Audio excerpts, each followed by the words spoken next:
What's up? What's up? It's the Arthur most. What's up? What's up? It's the Arthur most experience with Deke. I'm Arthur Moats, and that's my main man, Deke. What's good, bro? Man, vibed out. You know, I almost forgot my name for a second. I was about to say the Arthur Deke experience with Moats. It was all over the place, bro. But we back, man. All is well. All is well. It happens. You know, life. But no, man. Things are good, man. First day of school today, man. The kids made it there on time. And then I picked them up on time, Deke. So I felt like I checked off both of my dad boxes for the day. So I'm vibed out, man. Life is great. School starting on Wednesdays. That's a Yeah. thing? I don't know, actually, bro. When did it usually start? I don't know. It might have been Wednesdays. I'm just so I far don't removed. think I've never started on a Monday because it was always Labor Day.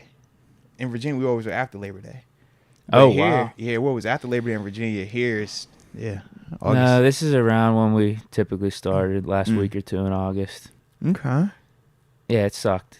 I think you guys did it right. It should be after Labor Day. Yeah. That's when summer officially ends. That's what it felt like. So we'd all do like the big shopping Labor Day weekend. Usually it's like some type of like tax break. And then from there, you know, you going to school that Tuesday or Wednesday. I think it was like a Tuesday. It might have been Tuesday. Yeah, because we definitely have that Monday off. Yeah. So it might have been Tuesday we would start, bro. But it's definitely in that range. Yeah. I'm glad everything's good. Mm-hmm. Yeah, man. Everything good in your hood, baby? What's the word on your side, Yeah, man? We got game tomorrow, baby, man. Man, what's the vibes, man? How you feeling? Your energy up? Yeah, like I said, I don't really need to see anything. I just want to get to the regular season. I'm getting the same feels that I was around draft time. You know, a week or two before the draft, you're just like, all right, I'm done with the draft talk. Let's just get the damn draft over Let's with. get it. Uh-huh. I'm the same way with the preseason right now. We've seen the first team offense. We saw KP cook. We've seen enough stuff from Calvin Austin. Know that he's going to be a factor. Know that Pickens is going to be that guy. Deontay, Najee, Jalen. We've seen everything we need to see from the offense. Okay. And then we already know our defense. It's very veteran heavy, but we got stars there too. Like, we know what the defense is. I don't need to see any of these guys in this Falcons preseason game. I don't. Let's just get to the regular season. I'm sick of the preseason. Hey. I'm sick of it. Unfortunately, or fortunately, depending on the perspective, we can't hit the fast forward button or the simulation button in real life. So we do actually got to take this thing one day at a time. And we do have to actually watch and play for some of the dudes in that preseason game. I mean, it's going to be impactful for some of them. And there are some dudes that are listed as starters on the depth chart that we'll obviously talk about that could potentially make a move or two, man, in this game. So I'm with you, but at the same time, I can understand on the other side where they're going to need to go out there and put their best foot forward. And I think you would want that too, man, because you don't want them going into the season with bad juju on them. You don't want that. It's not a good vibe, bro. Well, we already have good juju. Let's just sit out the starters for the Falcons game. But what I'm saying is some people might view that as potentially bad juju because you lose the momentum. 2 weeks flat when you come back out. Now you're trying to recapture this moment, recapture this spark, recapture this timing that we got right now. I mean, we're talking basically like, 4 or 5 days in between Saturday and this Thursday game. What you worried about? I'd rather just go into the season healthy and not add any extra injury risk in a meaningless preseason game. But it's technically not meaningless. Not meaningless. It's meaningless. It's not meaningless. No. Not for the second and third stringers that are like fighting for spots. I'll give you that. I'm strictly talking about the starters in the first team. But not all starters are created equal, though. Coach Tomlin even spoke on that. He specifically said, my all-pros, my 30-year-old cornerback, I know a lot about you guys. That cannot be said about Calvin Austin. That can't be said to the full extent about some of them other younger dudes on offense. We need to hide Calvin Austin from the rest of the league. What you worried about? We want him to be a surprise when the regular season comes around. But if he's like that, he's going to be like that, right? He is, but I'd rather it be a little bit of a shock to the league system for the first month. Like, oh, who's this 19 guy? The Steelers. I mean, he's already doing amazing stuff in these preseason games. So my thing is, like, I don't need these teams to be putting an extra target on them now. This is the thing, though. If you're a professional, which I'm assuming all these teams we're going to be playing should be at least operating with that mentality. They're going to look at that preseason game, week 1 and week 2. He is not going to surprise anybody if Calvin Austin is lined up out there. Everybody on defense, if you're in the secondary's antenna, should go up and say he's running a vertical. Give him the slant. Give him the stop route. Don't let him get you over top. Get them hands on him. just based on the 2 games. So he's not going to be a secret. He's not. But it's a good problem to have because we know he's nice. And if a team wants to spend extra time preparing for Calvin because what they saw in the preseason, well, that's just better for Pickens. That's better for DJ. And that's better for Moof, Washington, Hayward, Warren. We got a lot going on, bro. It's a great situation. I would just it's a great situation. No, I'd simply rather go into the season fully healthy. No, put him in. And we're at that point Deke, right now. Stop it, Deke. Go ahead. First play of the game, Matt Kennedy. Give me 4 wides. You know Falcons going to come out and cover 3. Let Cal run it up the slot, right? Let's go and show some speed again, man. I want to see something electric. I don't need to see any more. That's my thing. You're talking about this 4 wide stuff. Come out guns blazing against Falcons. I'm just like, cool, it's preseason. Yeah. We've already seen enough of that. You can't downplay preseason I know what we got for week 1. I already know what we got. Downplay the preseason now, Deke. Come on, we got to ride this preseason wave, man. This is another building block for us, bro. It's another one. Let's go, man. We need it. Could be. No, I mean, there could be benefit to it. But again, I just have my priorities where I'd rather be fully healthy. That's all. Yeah, this could be a nice little thing to have going into the regular season. Just another. You want to start fast, another right? couple series for the first team. Think about more reps for some of the young guys. I get it. But fast, again, hot. I'd rather be healthy. So, how would you feel if we're healthy, but we start slow the first 2-3 weeks, offensively? It shouldn't take that long. But if it does, because this is a young group, which we've talked about, young groups, you don't operate or treat like veteran groups. This is a very young group right here. I'm very hard-pressed to believe we'll be starting off slow with how these guys came out in the preseason. They look geared up and ready to go. But why has that been? Because the message from day 1 in training camp, or even dating back to OTAs, has been, when we're out here, we're going all the way to the max, right? So all that messaging stays the same until now. What's the last preseason game? Still a game, right? I mean, Coach T said the starters are still playing, right? Even in Killer B eras or times we had Super Bowl teams. But Killer Bs and Super Bowl teams are veteran. This group is not veteran yet. In terms of the offense, they're not. Hey, man, I'm just giving you my priorities and telling you what I would prefer. I'm not saying you're wrong. I like that messaging. You though, bro. I like that messaging. I'm with you. But I don't need to see anything else. I don't. Like you want to talk about me trying to get up for this game and like, oh man, I can't wait to see an explosive Calvin Austin play. Already seen it. Oh, we need to see Pickett in command, under control. Seen it already. So why 3 series, 3 touchdowns? So why Pickens, Deontay? Why was seen just that short sample in the preseason enough for you? It's 100%. I don't need to see anymore. All right. Let's get into the regular season when the games count. I could dig it, man. Well, since we do have Coach T taking a different approach, we obviously will tap in with it. But, bro, it's going to be a vibe today. Do you got a Deke thought today, though, man? Yeah. What you got? This one's shocking. Oh. You typically only breathe out 1 nostril at a time. Huh? You may think that your nostrils share the workload when it comes to oxygen, and while they do, it's not quite in the way you expect. Instead of both taking in the same amount of air when you breathe, you actually inhale most of your oxygen through 1 nostril at a time. Every few hours, the active nostril will take a break, and the other one will take over until they ultimately switch back again. Try it for yourself. Well, whenever I do it, it feels like it's going through both nostrils. Unless you have a stuffy nose. Right. So then why would we even know if we had a stuffy nose then? If we're only breathing out of 1 nostril? I need to follow up on this. Or why when people are sniffing substances, they got to that could close be fake news. 1 nostril. Like, I mean, it's on this live science, right, livescience.com. Why don't we breathe equally out of both nostrils?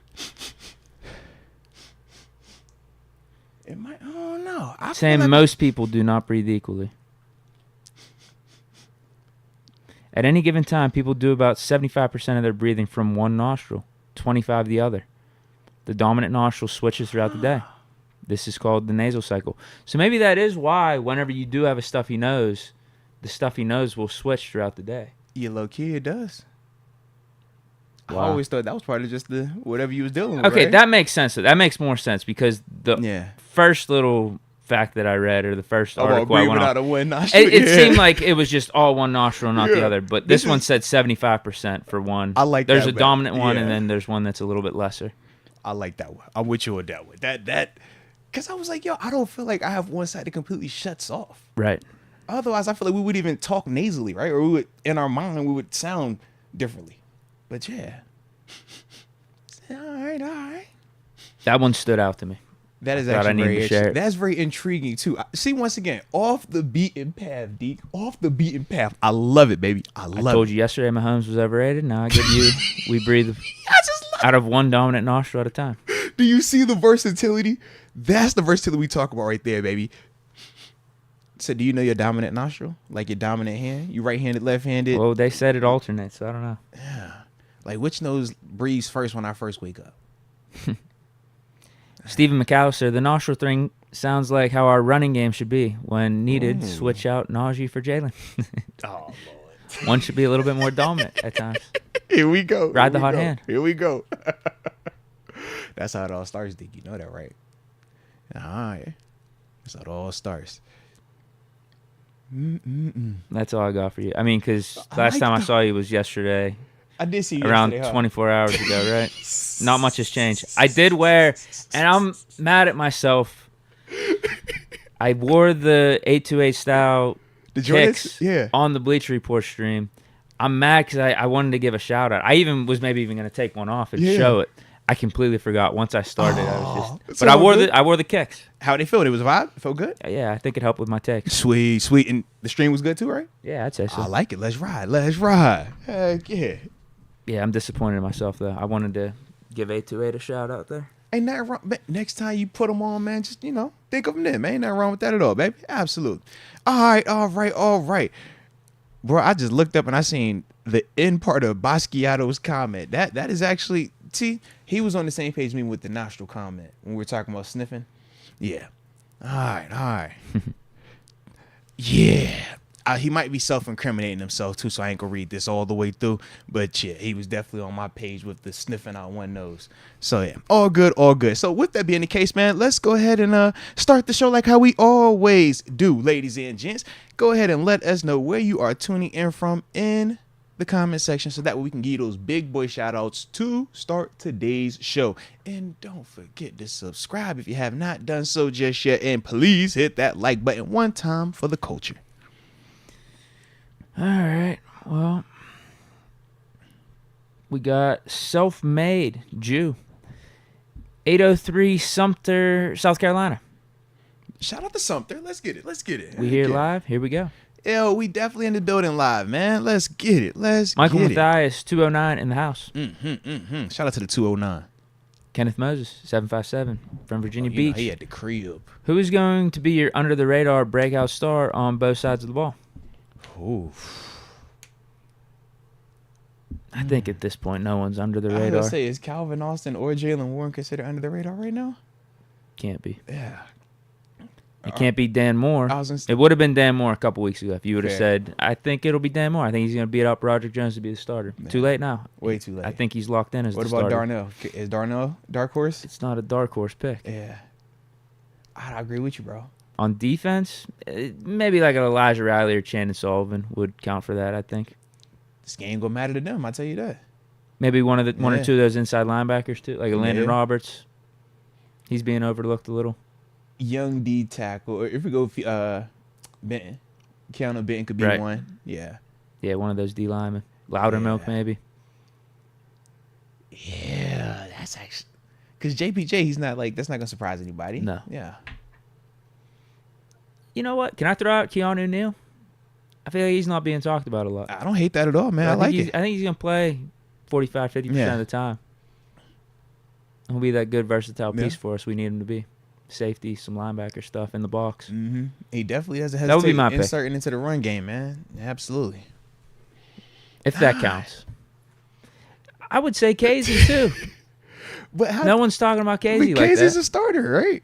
Casey was. I feel like he's going to get like 4 or 5 picks. That's what he was about to do last year too, though. Yeah, He didn't do it. What 3? No.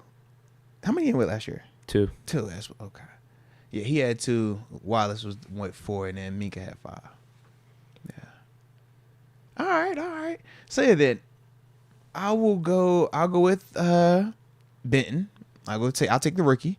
And does Connor Hayward count on offense? I don't even think that counts anymore because we talk about how underrated he is. Or maybe it doesn't count because of how in depth we are, but to everybody else in Steeler Nation, maybe if you had to, Connor is under the radar. Say, a random NFL fan from out west just came to you, say like, who's gonna surprise people? Right. Like if we said Darnell Washington, he'd be like, which one is that? We'd have to say this the young tight end we just drafted. Right. Because they're going to know Move. They'll definitely know Pickens. They'll know Kenny. They'll know Najee. At this point, I'd say Calvin Austin then to that person. Yeah, fair enough. He'll get a return touchdown or two. And then, I think that he's going to have a couple plays on offense where he takes them to the house. So, if it's a random person that's never been to Pittsburgh, doesn't know anything about the Steelers, I'm going to tell him Jalen Warren. Have you ever heard him? He's just a little small. He's short, but he's really, like, big and compact, and he's fast. And when he gets the ball in his hands, it's going to be exciting. So I would tell him that. Yeah. That actually might be a better call than Austin. That's a safer call than Austin. I like your return game, though, bro. Speed kills in the return game, Yeah, man. I think he's going to get one or two. Bro. If you got fast like that in the return game, man, it could be special, bro. Absolutely. Ooh, can I cheat this one? Peabody. I saw he put Herbig. So I'm going to say I like young Herbig. He's another dark horse candidate. Right, he's not a dark horse to Steeler fans, though, at this point. Well, Marcus Golden wouldn't be a bad call. Think about this, though. To the diehard Steeler fans are us watching preseason games, right? To the point where even you were like, bro, I don't watch 2 preseason games. I don't need to watch the third one. And I'm over like, nah, man, let's watch the third one. We got to talk about the third one. We in the diehard section. But I'm sure some casuals out here that might not know all the way who Nick Herbig is. So I can see him being that. He could be in that convo. Now, I don't know how long it's going to last. That's a good call, yeah. Because, once he starts getting some sacks or doing some of this in the regular season, his name's going to get really known amongst the nation, especially with some of the games, the primetime stuff that we have.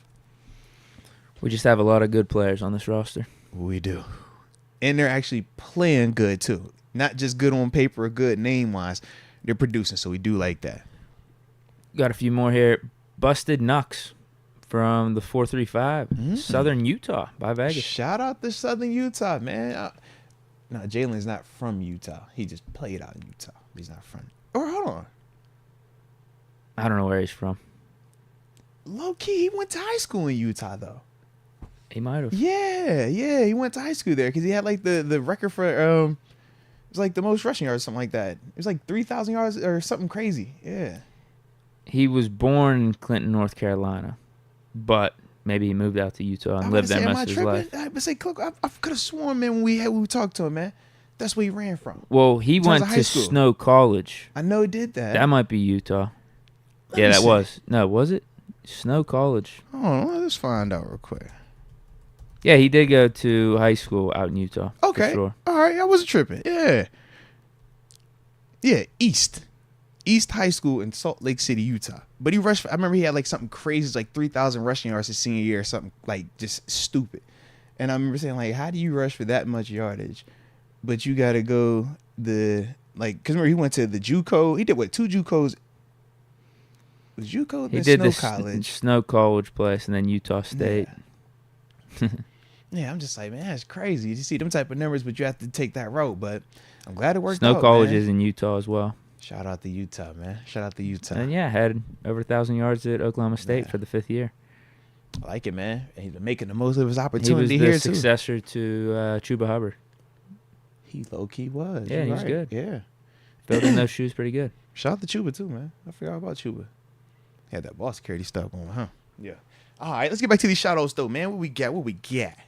Stephen McAllister, 412 home, 757 due to the military. Here we go. Thank you for your service. No doubt, man. Appreciate you. Absolutely appreciate your service. Ryan McPherson, 480, Gilbert, Arizona. About to see Wiz Snoop and etc. in a few hours. Pre-gaming right now. And he's tuning in. That's an MVP type of listener right there. Salute you on that one, bro. That concert about to be a vibe too, man. So definitely enjoy yourself. All right, 3 more. Antonio Carter from 804 Farmville, Virginia. Hi. Bishop, Reading, PA, 610. And lastly, Peabody, 901 Memphis. Shout out to Peabody in the 910 Memphis. Let me get a couple of these in here real quick. I got to talk about Tito Whitaker, baby, because he's in the 817 funky town, Fort Worth, Texas. And then after that, man, we also have Lifted Ones tuning in from the 916 Negril, Jamaica. Let's get it, baby. Love that ride. Dollars tuning in from the 330 Youngstown, Ohio, aka Sharon, baby. Shout out to Sharon, shout out. And then I will end it with Black Hillbilly, 1969. Tuning in from the 469 Oak Cliff, Texas, holding it down. Salute to Texas, baby. Salute to each and every one of y'all. And Spice Creations, yes, the 832. Houston, Texas, I see ya. Alrighty. So then we got a couple supersmen we'll tap in real quick. And then TG, hopping him on the line at 5 today, man. So yeah, keeping this thing rolling. Ryan McPherson, thoughts on the Ryan Clark / Tua beef? And RC saying Ben has a dad bod, ? Oh, no. I did see the back and forth between RC and Tua. What happened with them dudes?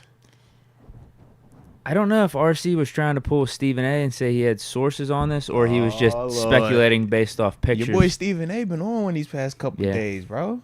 He been on one. Lonzo don't look right, though. He at least did the pistol squat. I'm just like, yo, of all the things to do, that is one of the toughest exercises. As a person do, I'm like, all right, I get it. You wanted to show that one, yes. But yeah, I'm still with you. I'm like, you ain't fooling nobody, bro. Lonzo, you ain't fooling that nobody. wasn't that convincing. You did not fool nobody, bro. You was talking, and I like how you was talking, but you ain't fool nobody, bro. You ain't going to be on that court this year, man. Because that's at the end of the day what we talking about, right? It's like, yo, you out for the year. You hurt. We don't know if you ever go play again the way they talking. So what RC said about Tua was, I know he didn't take his trainers or his health nutritionist advice this offseason. He wasn't listening to them at all because he thought Tua looked a little chunky. Because they were talking about his tattoo. I think they were talking about his tattoo. What? And then he was like, yeah, he spent time on the tattoo and also spent time not listening to his nutritionist and trainer on what to eat. Says wild, bro. Like I said, I don't know if he was pulling a Stephen A. and said, I have sources on this, or if he just saw a picture of Tua and went with that as a joke. Tua puffy. Oh, he wild. All right. What Tua say back there? Was it real smoke, or he ain't really give him nothing back? He did say, keep my name out your mouth. Oh, okay. He said, us Samoans, we deal a lot with respect. It feels like you're crossing the line. It was something like that. I'm paraphrasing, but yeah, he said something. He wasn't thrilled about the comments. Okay. It wasn't just I'm gonna brush this off my shoulders. That's what I'm trying to see. Like, yeah, what was the vibe with it? Okay. No. All right, now RC, they active. Be careful. They active. Hey, just remember that. Yeah, just gotta think of that every once in a while. Dang, that's it. And then someone responded to the RC quotes on Twitter and tagged RC and said, "Hey, wasn't Big Ben your quarterback or something?" And then that's where he said the dad bod thing. And RC, right? He said Ben always had a dad bod, but it wasn't even about that. Like this dude was all world and could play amazing. We knew who Ben was, essentially, is what he was saying. Yeah, Ben could be built however he wanted. I will say this. I do feel like dad bod might be a little disrespectful for the time that RC played with Ben. Yeah, I don't like that, but dad bod is not the vibe, bro. That's not what you want. That's a little disrespectful from RC. That's not what you want, bro. I didn't know. I played with Big Ben. You can't be doing that. Big Ben. That's cool. Not dad bod, Ben. Dad bod, that's not cool, bro. Yeah, that's a little disrespectful from RC. It had a little backhand on it. I don't like that. I wasn't a fan of that. Did he say with all due respect though? Especially because RC was playing with Ben during like his prime. Yeah.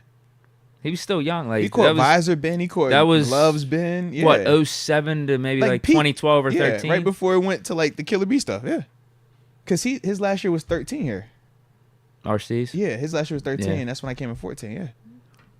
RC lost on both these comments. No, actually, in my opinion, he won on the 201 because is Tua thick right now? I didn't think so. The last time I saw it, he was doing a little interview where he was joking with the media about like saying he said the offense's play and asked him to like repeat it back to him. That was like the last time I seen him. He was covered up. So yeah. Yeah, I didn't. I didn't think Tua looked big in the picture that I saw. Yeah. He did some interview yesterday, I guess it was. So I think RC missed on that one, and then I think he missed on the Big Ben comment. Okay. A little disrespectful. Okay. Yeah, Ryan McPherson says he feels like the Ben comment was a compliment and a diss at the same time. Yeah, it kind of was. It felt like that when you said dad body. I'm just like Ben was I that don't like gifted. that Ben was context. that good. Yeah. I didn't. No one ever cared what he weighed or what he looked like. You could have left it at that. Right. Yeah. He don't have to pass the eyeball test. We know what he gonna do on the field. Leave it at that. Dad bod definitely. Yeah. He also said like he was crazy athletic for his size. He was going in the right direction. The dad bod is a little bit extra. That was the cherry on top that he didn't need. Moves well. Wasn't needed. Yeah, athletic for a guy his size. Those are all like nice versions of it. Dad He bod could have literally just said Ben Yeah. has 2 Super Bowls. Like and left Ben it at Ben that. is the first ballot Hall of Famer. One of the He greats all time. passes that. He eyeball could have just test. said that. You Yeah, know what I mean? he could have just said he that. passes But the Hall of Famer eyeball test. yeah, RC, come on, man. That's some BS. Damn, boy, dang. It's so subtle. Yeah, and like I said, I don't so think I subtle. necessarily It's like agree with that his bot. Tua Like, comment because I don't think Tua was really looking thick like that. I just don't think Tua was good. So I'm with if that's you. what Clark was getting at, Maybe that's where he was. That was the intention, and the execution got kind of mucked up a little bit, man. if he's trying to say I don't Yeah. think Tua's gonna have a good season, I'm 100% with you on that. I don't know if it's because of his size or if he's not taking his nutritionist advice this offseason. Because he has a tattoo, right? That's how the combo Well, started. that's what some people are trying to say. The tattoo is going to give Tua extra powers this year. Is it a sleeve? It is. It's a full like Samoan sleeve. Oh, Yeah. absolutely. Everybody knows you get a sleeve, bro, you gonna ball out. That's why you think so many athletes get sleeves. Everybody knows that's the secret, bro. You gotta have a sleeve in order to be nice on the field or on the basketball court. I don't know how the rules apply for baseball. I think you gotta just look cool and have one of them things in your mouth. You spit all the time. Yeah. Yeah, some chew Nah. or Zen. Or stay away from that Zen, man. Go sunflower seeds. All right. Yeah, just seed it up. Steel Nation on fire. Cordell Stewart and Dobbs were sabotaged. Ooh. How you feel about that? I don't know enough about Cordell's timeline because I was pretty young at that time. I know he either got benched or hurt, and we put in Tommy Maddox, Yeah. and we went on a run with Tommy Maddox. Yeah. And then Cordell ended up getting traded, or he was a free agent. He signed with, I believe it was the Bears, Yeah. and nothing came of that. Mm-hmm. And then with Dobbs, I can't agree with that. Oh, that's crazy, man. Why I Dobbs can't agree agree with that. He's a rocket scientist, man. Stop it, man. How you not gonna agree with that? Smartest person I know. No, I just don't think Dobbs was He got that amazing. sabotaged. Period. He got sabotaged. I don't think he was that He's amazing. the dual threat quarterback that never got opportunity here in Pittsburgh. Just remember that. Yeah, your thoughts? Do you have anything for Cordell? Do you know enough about that? Absolutely not. And then I with don't Dobbs, I enough know you about it, lean bro. Dobbs. Yeah. Dobbs is my guy, so I'm always going to just side with Dobbs because it's Dobbs. I like Slash, though, so you know what? Slash was sabotaged as well. In fact, Dobbs and Slash was sabotaged. You know who's sabotaged? Dennis Dixon, too. I'm going to throw him out there, too, because I like this game, too. Yeah. Carl says Cordell had one decent year. I do think he made a Pro Bowl one season. Late 90s, maybe. It wouldn't surprise me, bro. We went to the AFC Championship He with had a him. run. Lost to the Patriots in 2001.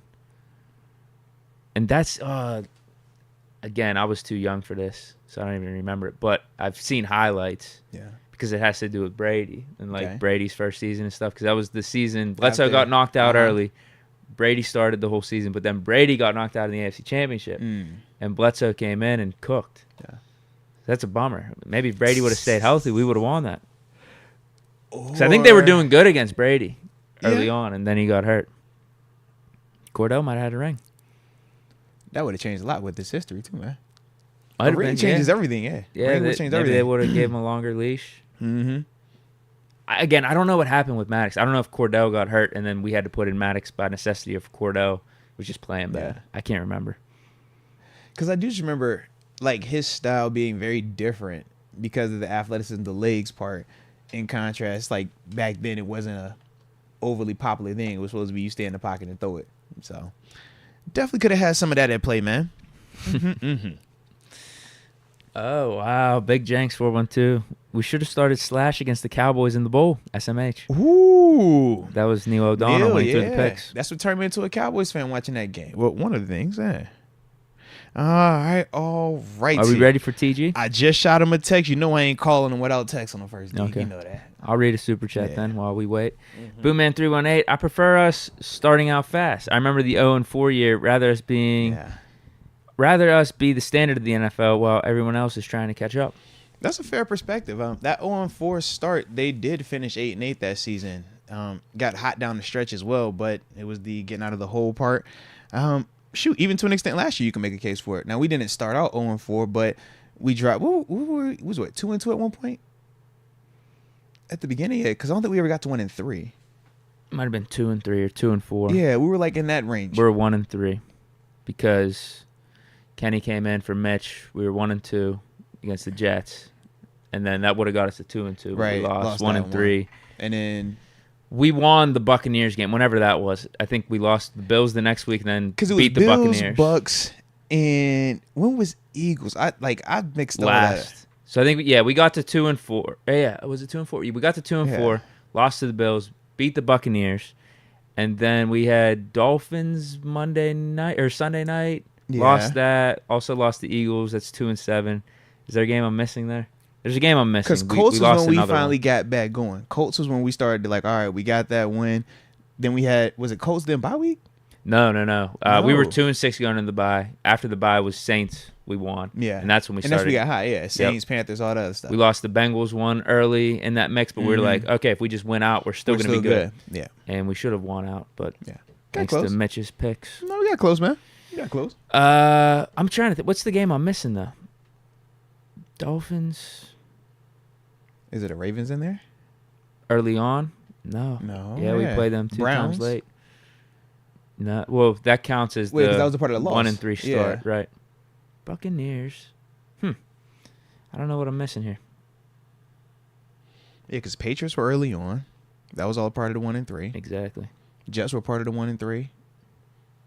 There's one I'm missing. Who are we missing? Dang. I mean, we're waiting for TG anyway. All right. It's not the Titans. Do you have a final guess? All right. I'm gonna go. We didn't play the Saints. It wasn't bad. I really do not know right now. I'm mad about this. And as soon as you say it, it's gonna piss me off because I'm gonna know it right away. As soon as you say the name, it's gonna really make me hot.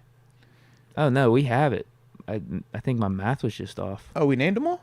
I think we did. Okay. Yeah, we did. We did because I said we were 2-4 after the Buccaneers game. And then we lost to the Dolphins and Eagles. Yeah. So that's 2-6. Then bye week. I'm an idiot. We weren't missing a game. Oh, good. Hey, man, between everything that's going on in here, man, you know, if that's all we tripped out on, man, we all right. Yeah, and then it was Saints got the win. Bengals lost. Colts win. Falcons win. Ravens loss. And then we won out. Panthers, Raiders, Ravens, and Browns. I like it. So TG's good to go? Yeah, he is good to go. But yeah, to just go back to that comment real quick, though. Yes, I would rather start fast, man. So I do understand what you're coming from or your perspective on that.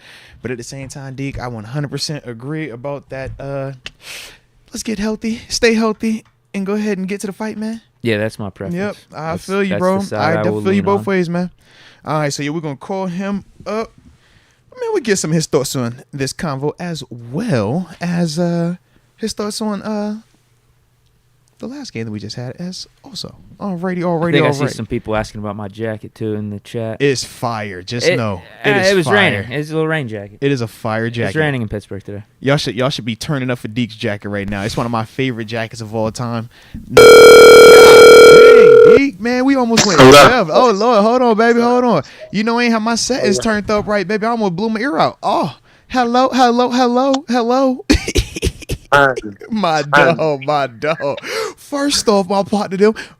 Shout out to you, man. So, secondly, intro time. We are on the phone with the one and only Pittsburgh Steelers alum, West Virginia Mountaineer alum, almost heaven, but more importantly, my mother freaking locker mate.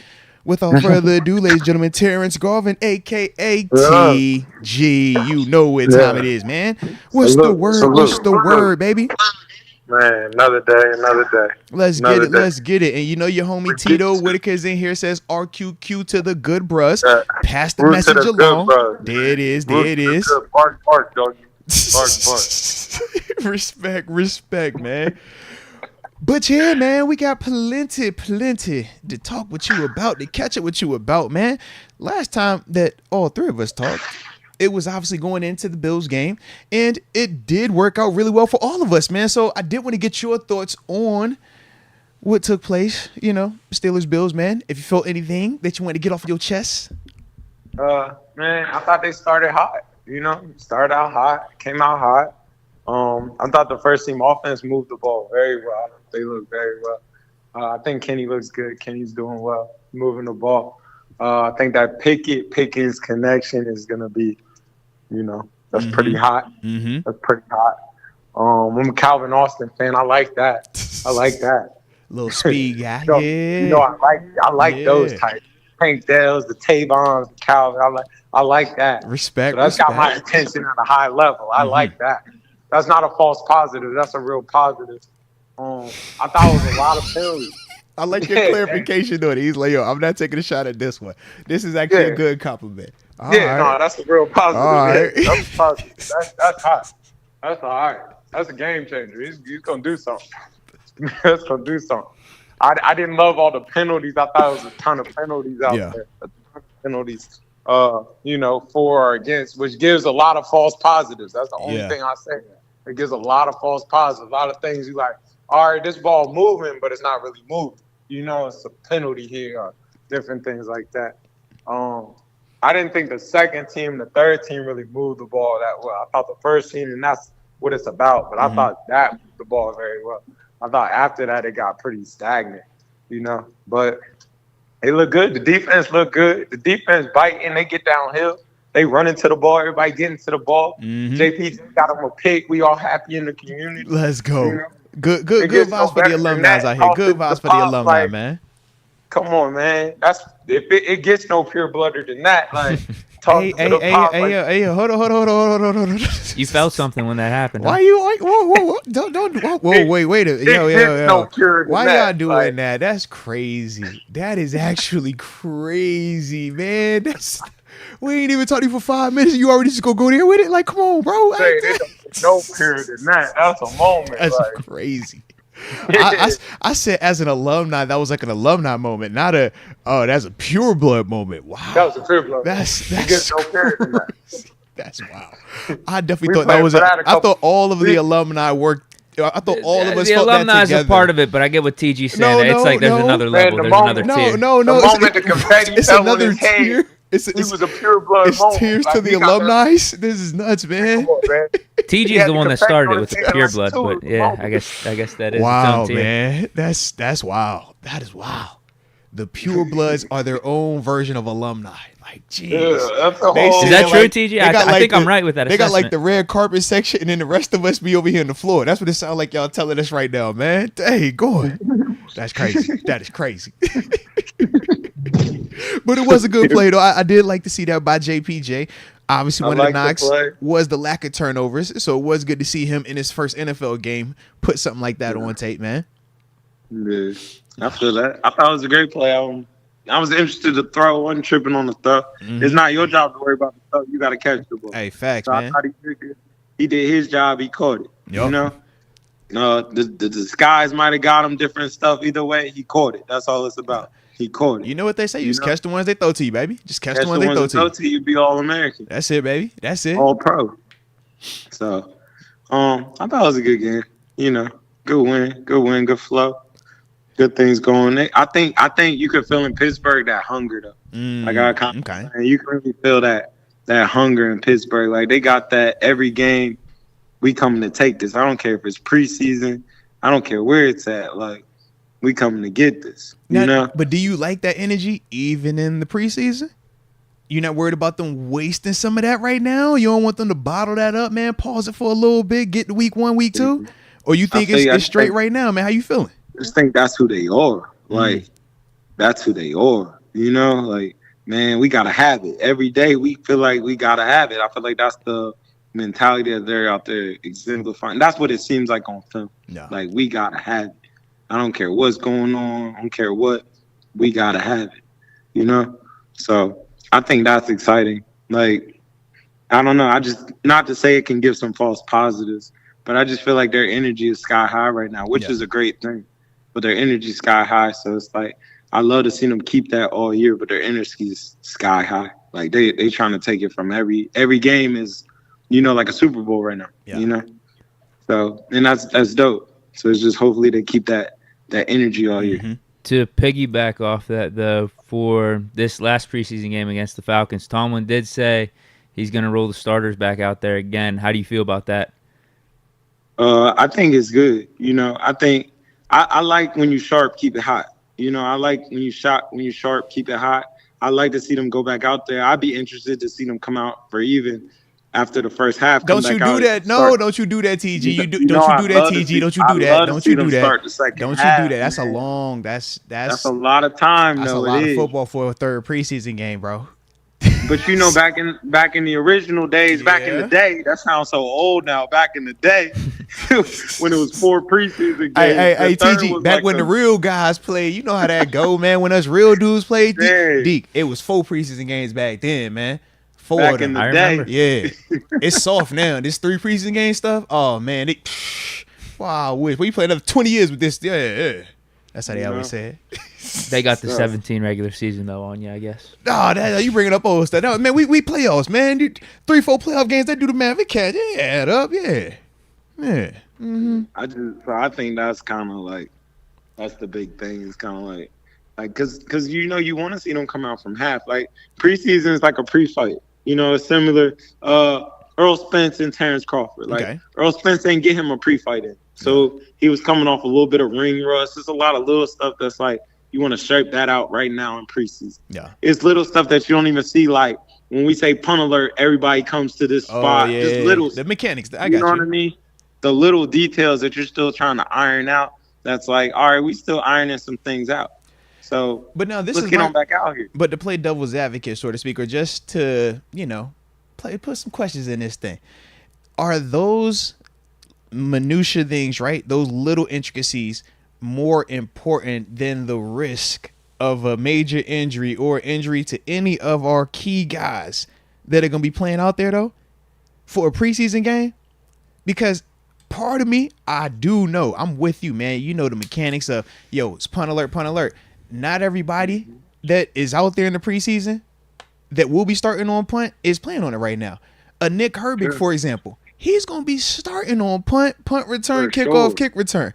He hasn't had to go through those mechanics of, all right, I was out here on D, I'm ready to run to the sideline, or I'm rotating in and out. Oh, I got to remember to stand here. I got to be alert. Or who do I communicate with that's coming from the sideline? I get some of those things. They are important because when they don't happen like they're supposed to, that's how you get the missed assignments, the blown coverages, or just, penalties. Like, that's how that stuff happens. So to an extent, I'm with you. I do see the significance. But then at the same time, when I'm thinking of us starting out the gate fast, what gives us the best chance of that? I lean health. I think that health-wise is more important because what we've already seen these first 2 weeks. So that's why I'm kind of like stuck with the play them, but I don't want to see them personally outside of the first quarter. I mean, I'm with you. I see the risk reward everywhere. Like, you know how it is. You know how it is. It's kind of like you want all your guys there, but it's like, bro, you can't live in your fears. You know how it goes. You can't live in your fears. We're not gonna live in our fears. The optimal way to go about this is to do the thing where you play the starters, get them more reps, get them more series, get them more tuned up for the regular season, and then get out of there healthy. But the risk of playing the starters is something happens. Yeah, because I don't feel good about that happening in a meaningless preseason game. I mean, you don't want nothing to happen. I don't want to sprain. I don't want to stub toe. I don't want to jam I mean, finger, you bro. saw TJ last year in the Lions game. They had him playing in the second quarter. He banged up his knee a little bit. You can't live in your fears, though. Like, we can't sit there because, I mean, things happen in practice. Things happen all the time. You got to think Joe Burrow got hurt in practice. I'm with you on that. I just think it's a difference when we're talking about the level of exposure. In practice, we know there's a certain level of exposure that you're going to be open to, but we know what we're agreeing upon in this practice. We also know the tempo is a little bit different as well to reflect that. Preseason, and that's a necessary thing. Right. It's a necessary evil. You got to get ready. Whereas week in, week out. preseason, we know it's certain elements that do make it a little bit more. I guess it has more substance to the decision of playing in these games or not, because number one, we know they don't count in terms of wins and losses, right? Number two, we know from a compensation standpoint, you don't even make any legitimate money when you play in these preseason games. So that's another element in terms of risk versus reward. So that's the part where I'm just like, yeah, I don't want to live in my fears, but is this a smart, calculated risk that we'll be taking by playing in this final preseason game based on information we already have? I'm with you. And I mean, to me, again, I'm with you. Like, is it worth it? I get both sides. I swear I get both sides. Yeah, because I love what TJ's TJ's bringing up with the mentality. I love that side. Yeah. Like, we're all in. Because I'm with you. Because, TG, we could both attest to when you're in the vibe of the season and when it's the bye week and just the simple mechanics of we didn't go through and finish the week the way that we typically would. When you come back that following week, your practices feel weird. But then when you get to the actual game, it low-key take you about a quarter to get back up to speed. Seeing it the way you need to see it. Conditioning-wise, feel the way it needs to feel. And that's in season, bro. Stuff. Yeah. Like your win, if you don't run for like 3-4 days, your win will Seriously. So I get the part of if they don't play tomorrow, they're having essentially 2 weeks. So even more so, and with the younger group, I do get it. I do. And I think this young group, you want to keep on keeping on. Like, that's just my opinion. And I get like, that. You got this young, hungry group. But I think you got to embrace that you got a young, hungry. And, you know, that's why Coach Tomlin is the coach. That's what makes him elite. Yeah. But the fact that you have a young, hungry group, you need to embrace that you have a young, hungry group. So it's kind of like, I think at the same time, how we say words like, you know, like, look what happened to TJ and whatnot. I think like, I don't think you see TJ. You know, I think Coach T did say this, though. He said all starters, if they're healthy, will play with some caveats. He said my first team all pros, my 30-year-old corner, in terms of Pat P. He was like, I know a lot about them. Oh, okay. He specifically spoke on the first team all pros and Pat P. So we should not see TJ, Cam, Pat P. Now I feel a little definitely bit better. not seeing those three, and Minka as well. For certain, I'm not 100% sure on Highsmith because technically he's not an all pro. But he shouldn't be playing. I'm with you. They had him playing too much against the Bills. I know. He played a lot last week. Yeah, he played a lot last week, bro. Man, but I think it's still one of them things like somebody got to go. Well, that's Marcus Golden and the young boy Herbig, and then from there you put Rashay and Paralysis. Excuse me, I was drawing a blank on his name. Yeah, you're just carrying it like a regular game. I like that though. I ain't mad at that. I'd love to see more Herbig. I'd like to see more of that. I think you keep that gun. You could sell me a little bit more on that happening now because, again, the offense, the unit as a whole is still young. Yeah. You could sell me on that. Going from the premise that all the starters are playing, particularly TJ and Minka, it just doesn't make sense to me. Yeah. But Coach T specifically spoke on those dudes, though. So that was the one thing I did like that. Out of half. I think they're young enough that offense comes out again. Like, talk about the significance of coming out the half then. Because it's nothing like going into halftime, sitting down for a minute, like really sitting down. Oh, you get cold. Calming this thing down, you know, eating you an orange, getting you some new, like getting some adjustments. Hey, TG, you big time. You know you want orange. You was over there with Ben and AB eating hot dogs and steak. I seen how y'all partied at halftime, man. Yo, bro, they had hot dogs, chili cheese fries. I was like, yo, I seen one time TG had some Chardonnay get brought in, bro. I couldn't believe this, man. He tried like he was with us regular folk. Us regular folk eat oranges, okay? Us regular folk eat oranges, okay? TG was in the bougie section. TG was in the bougie section. He was getting feet massages, all right? They be over here, hey, Mr. Garvin, how's your heel right here? Everything good right here? What's your big toe looking like? Everything good? He's like, yeah. Since you want to do that, let me give you some real. Since you want to do that, let me give you some real.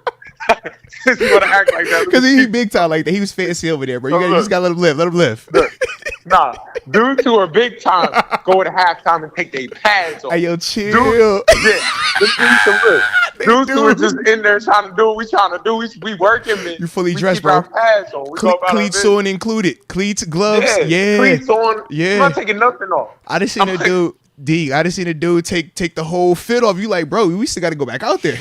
Like, what you doing, man? And if you really a dude, you might have changed the jersey. Low key. You might have had your first half jersey. Okay. Got the second half jersey. I got my first half cleats, my second half. I'm like, bro, that's what y'all on? Like, all right, So all let me right. tell you. Yeah. So since you tried to take that shot, let me tell you the real.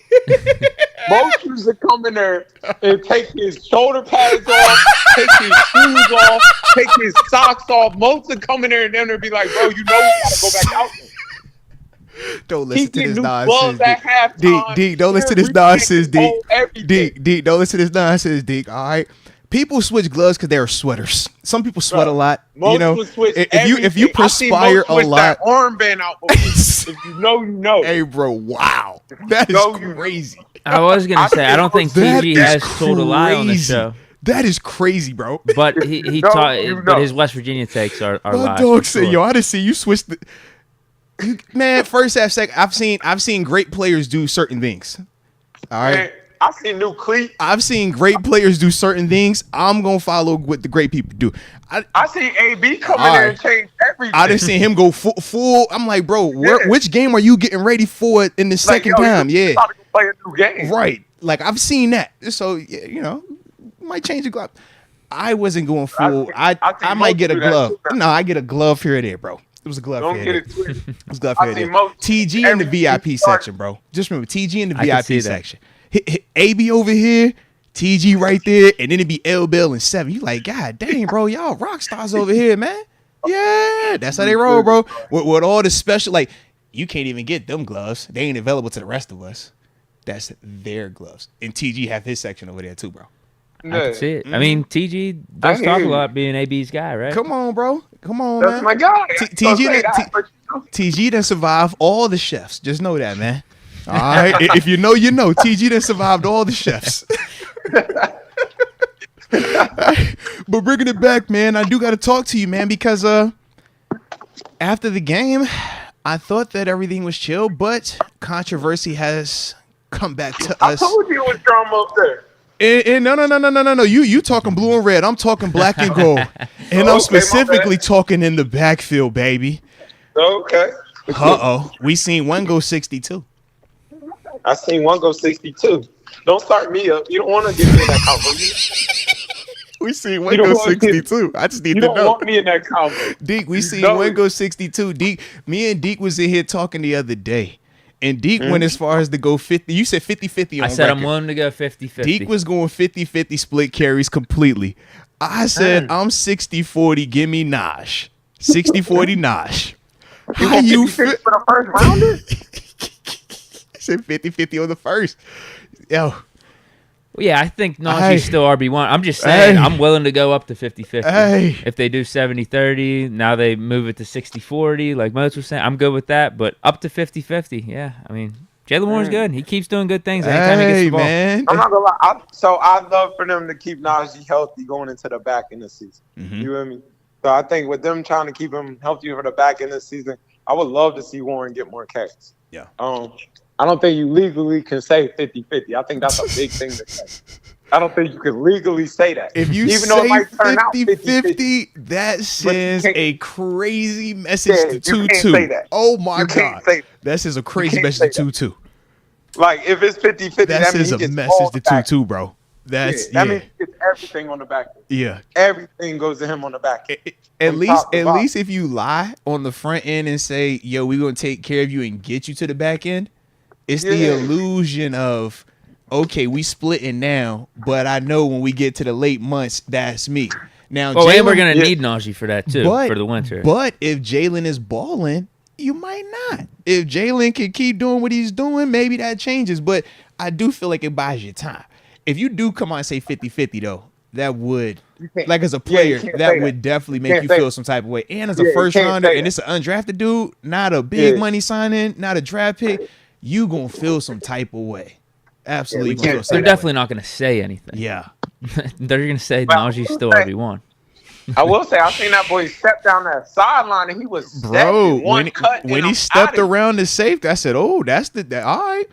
The guys that you either can or you can't step around the safety. He showed that he can. Yeah. Bro, Le'Veon was my running back. So you remember, I think the Le'Veon time. And I remember they always would be like, man, the only thing Le'Veon don't got is that home run. Yeah. Yo, people who can hit home runs are game. That's a game changer, bro. You just be hitting no home runs. That's game changing. Like the fact that you can keep it going down that sideline, because he had to. Bro, he was 1-on-1 with Jordan Poyer in the hole, all pro, stepped around it, and then had enough burst to outrun the rest of them. Yeah, bro. You know, you've been out there. You know what that speed like, bro. That's different, man. No, I know. So that's dangerous. I like that. I like that. I don't want to start no drama, but I like that. Other people are already bringing it up, though. All I'm saying is this, though, bro. I feel like the 50-50, even my 60-40, even TG's version of, we're going to get you to the later months. I feel like all of it is sending a clear message to 2-2, though. But, I mean, Jaylen Warren's good, though. Yes, and there's nothing wrong with that, but we know what the state of the running back market is right now. We know what running backs are looking like when they trying to get any type of compensation. We see what Jonathan Taylor is dealing with over in Indy. And with this, I feel like all of this is like, bro, you know what this is, bro. That. You know what this is now. Bro, the writing's on the wall, bro. They're getting ready to start getting ready for that. Like, yo, next. All right, because that's how I looked at it. I'm like, the more Warren does that. They're starting to touch that thing a little bit more. That thing look all right. Oh, yeah, McFarland got the speed, too. Yeah. 2-6 is one cut from I'm out of here. Yeah. I'm out of here. Mom said I had to be home for the street light came on type out of here. Yeah, so he get lost. He get lost, man. Absolutely. I get what you guys are saying. I'd like to think, though, you could call me naive on this or whatnot. I don't even think this is on the top of their minds right now in terms of like coaches. Now, maybe Omar Khan, I don't know, but I think we're just focused on winning. Like you naive, bro. We're trying to get our best players out there. Remember, we say it's a business. Good tan. I've got a question. But you roll with that. You heard the term. It's a business, right? I got a question. Was Najee on that phone call? What phone call? Okay. The running back call. Remember when they was trying to talk about getting the money? He was definitely on the call. He was. He was on that call. So that means it's on everybody's mind. So we're not going to say it's not on nobody's mind. He was on the call. And he's not even in the contract. Well, I mean, it's the start of his contract year, but he was definitely on the call. So you think this is on Tomlin's mind on a week-to-week basis? No, not on a week-to-week, but I do think big picture. Not week-to-week, but I think he definitely, like, they know you're conscious of what's going on in your program. Yeah. He know it's like, all right, that's next. Like, you know. It's same as like college or anything. Like, you know who your freshman is to your seniors are. You just know certain things. And also within the organization, like on the roster as players, we know who's up to get paid and who's not up to get paid. And we've seen it enough. If you play it, you will see the same thing happen. Before your contract year, you the man. You getting all the snaps. Middle of the time, you still good. Last year, now it's time for you to produce to get the deal. Let's get a package. Let's start saving you. And we're going to rotate. All this other stuff starts to happen right when it's contract year time, when it's bonus time. Remember AB was fussing about the bonus stuff in Tampa? That time, like, usually you see weird stuff happen unless you've grown to the part of superstardom, right? Where you're clear cut just above all the madness. If you're not, you see this happen a good amount, bro. Well, they'll just start doing a little weird stuff because they're aware of it because of the business part. And that's a part of their business model. We want cheap labor. If Najee goes out here and is his best self and we don't have nothing to say, yo, man, we don't need to pay you that, that's not good for the business model. So for them, they're very much aware of Jaylen Warren. And if Jaylen balls out, they probably won't say it publicly, but behind closed doors, they would love that more than Najee balling out because Jalen's still going to be on a rookie contract. And it's cheaper. I got it for longer. And then once I'm done with that, I'm going to go get me another one. Yeah. And I'm going to keep this pattern going. And I'm going to protect my first-round quarterback. Because that's the guy that's going to get the money. We know he's saving the money just for that. Pickens going to get the bag. Pay this in a few minutes. You see these numbers starting to inflate. This could get crazy. But they are definitely aware of that type of stuff. They won't publicly come out and say it, but within the building, they know. It's like the unspoken thing. You always talk about just try to stay focused on what's important now and stuff like that. But you definitely can feel when they starting to play funny, bro. Yeah. That's there. You can see it. great run. And they like, ooh. He said, And he hit a home run. Like it's kind of like, oh, that's attractive.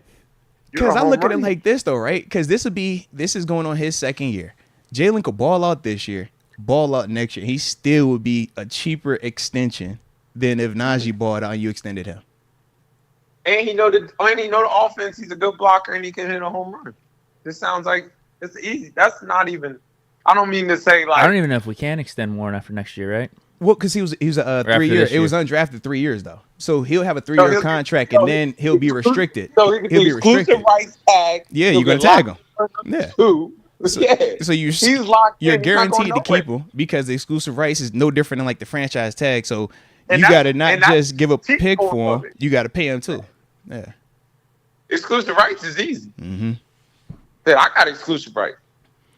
And that's just I mean, this is literally like we own them. Conversation Yeah. we've been talking about the whole offseason with the running back. I get it 100%. Like it's crazy because it's like I feel like kind of foul because it's like benefiting the organization here, but it is like I get it. It makes perfect sense from a business perspective. It just sucks for the on running paper back. you could just go that route and then draft the running back in the third round to complement Warren. Then I get that 100%. But I've talked about Najee and I just think he means something to the team. I think we value Najee. I do agree. Look at the Jets. The Jets drafted that dude. I don't mean but the Jets drafted that running back from Pitt in the third round. Well, dude, I want him. Hopefully they cut him. He's gonna come to Buffalo. But Don't worry then about they got the returner coming back who was about to get Rookie of the Year. Brees Then Hall. they went and bought Dalvin. Dalvin, and then remember they still got Carter as well. Bro.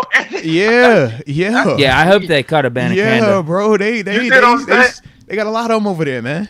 But that just show you how like the value of that running back is. Where it's like, all right, let me get that one, and when this one go down, I'll use this one. It just it's no value, bro. You're just like, I can get another one.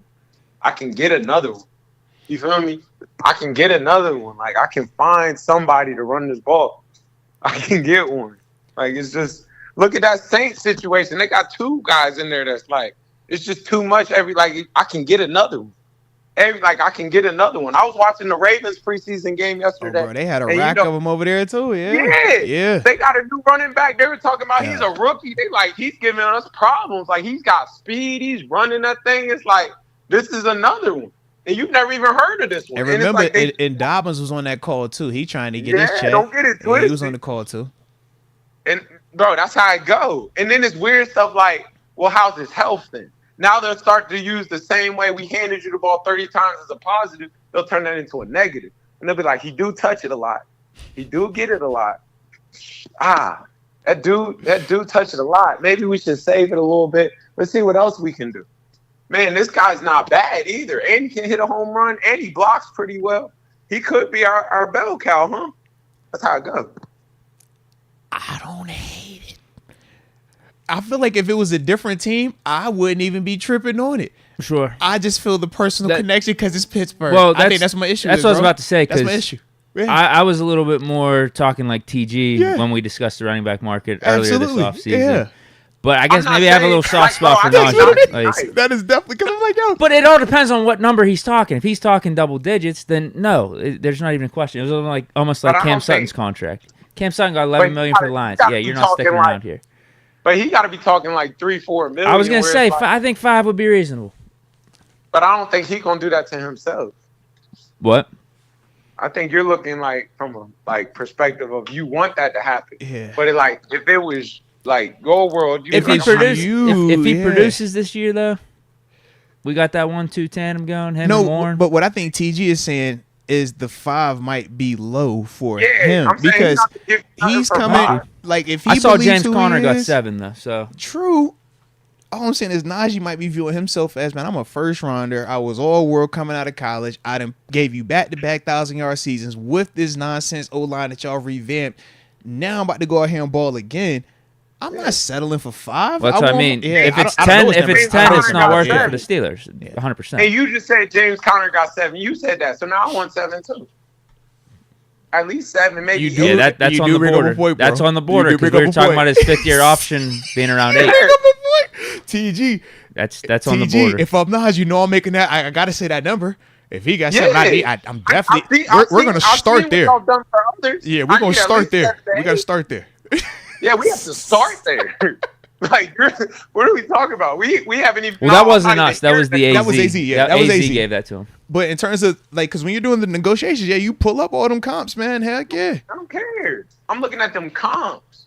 I need to know what that backup on the Saints got, because that's a running back. I just got to know some numbers. Like, I know I'm coming around 7, 8. I know ain't no way I'm not coming around 7. No, that dude you're talking about on the Saints, though, he only got like 3.5. He was the leading touchdown guy last year for the Lions. Yeah. Jamal. Yeah, he only got like 3.5. But you think about when Connor got paid, Connor didn't have a crazy amount of yardage. It was the touchdowns. Remember, that's when he led the league in touchdowns that year. And he became like a receiving back. Yeah. He's getting 3.5 right now off his rookie deal type. Yeah. He's a first rounder. He's making that type of money, yeah. He's probably getting 10. He Yeah, probably saw 10 Well, during his the fifth, rookie year. yeah, You know his what I'm saying? fifth year would be around 8. Yeah. I don't know if that'll change whenever his fifth So you year's want up, me to but go down that's to what they're 3? estimating. Yeah, that is a We're going to tough 3? sell. Ooh, that's a tough. I never said 3, but Deke, that's a tough sell, Deke. I Take never the said pay 3. cut. I said 5ish. What was his per year average right now? 5ish, maybe 6ish. What's his per year average right now based on his first year contract? Because he was a first rounder. I looked this up like a week or two ago. I think it's like 3.5. 3.5. Yeah. So I gotta keep it go. in. You got to. It can't go lower than 3.5. Then.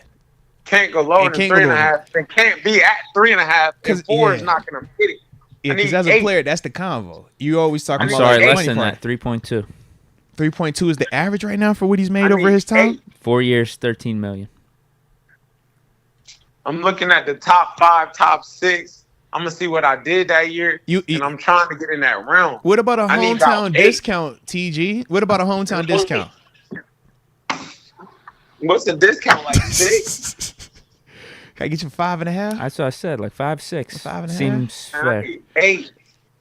But then can I play devil's advocate though?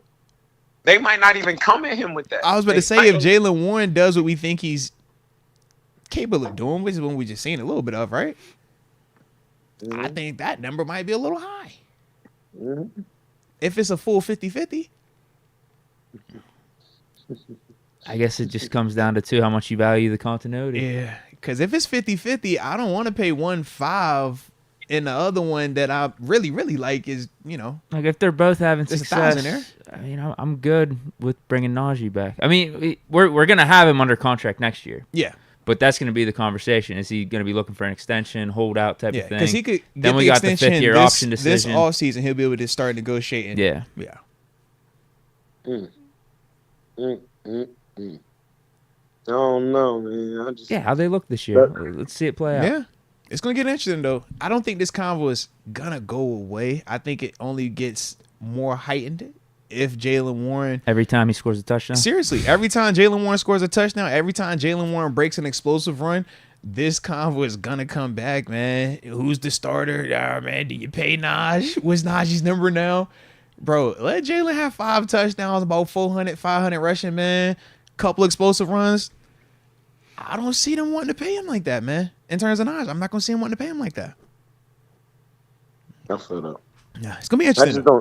I just don't see it. Like I just don't see it. You know, like I think the business model is to keep getting cheaper as we get. You know what I mean? Yeah. I think that's the business model.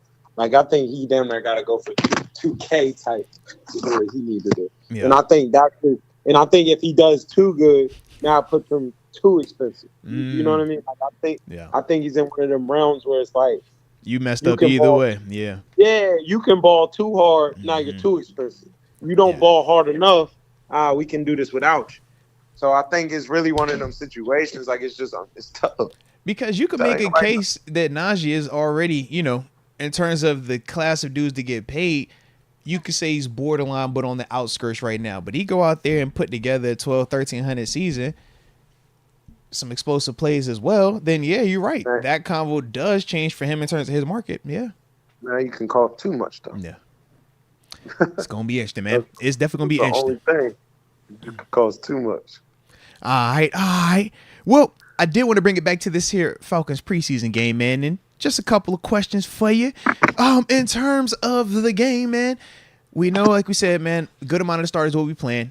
Anything specific that you're looking for, though, or any player specifically that might, in your mind could be able to do something to sway you one way or the other about them starting, roster spot, whatever? No, I think we kind of know what's the story right now. I'm still looking at them linebackers, you know. I like Cole. He's growing on me more and more. I love Corn. Well, you know, they in last game they stuck with the same Cole and a Landon Roberts for the start, and then obviously Quan came in afterwards. Do you still like that? Quan. You like them two starting though, like how they rolling right now with Cole and Landon, and then bring in Quan as the third down dude? I think Landon is your tight right, tight left, red right. Landon's your brain. Landon's your, you know, you're not gonna just run the ball down the middle. Yeah. Like, oh no, because he definitely downhill. He definitely downhill.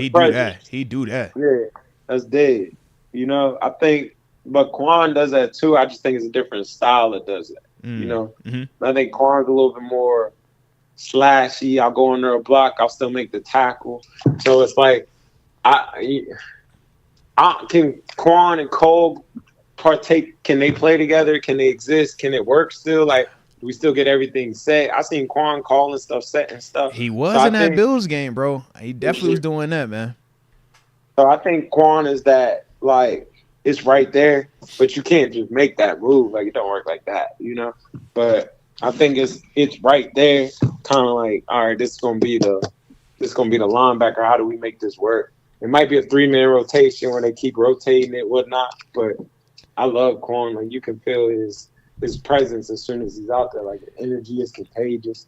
I think that counts. That counts for a lot. Like, you know, even in the sense of not starting slow, that's somebody like, this will wake you up early. Let's go. Like, we got things to do. Let's get to the ball, you know? Yeah. So I think his presence, even as much as his football, his IQ and whatnot, I think that has to be on the field for what it seems like right now. So it's like, I think that's slowly but surely making his way onto the field. I think that's the one, you know, I'm eager to watch, and I like to see how he comes out and plays. Does he keep, because it's not the football, it's not, you know, obviously it's making the tackles, right. But are you setting defense, you know?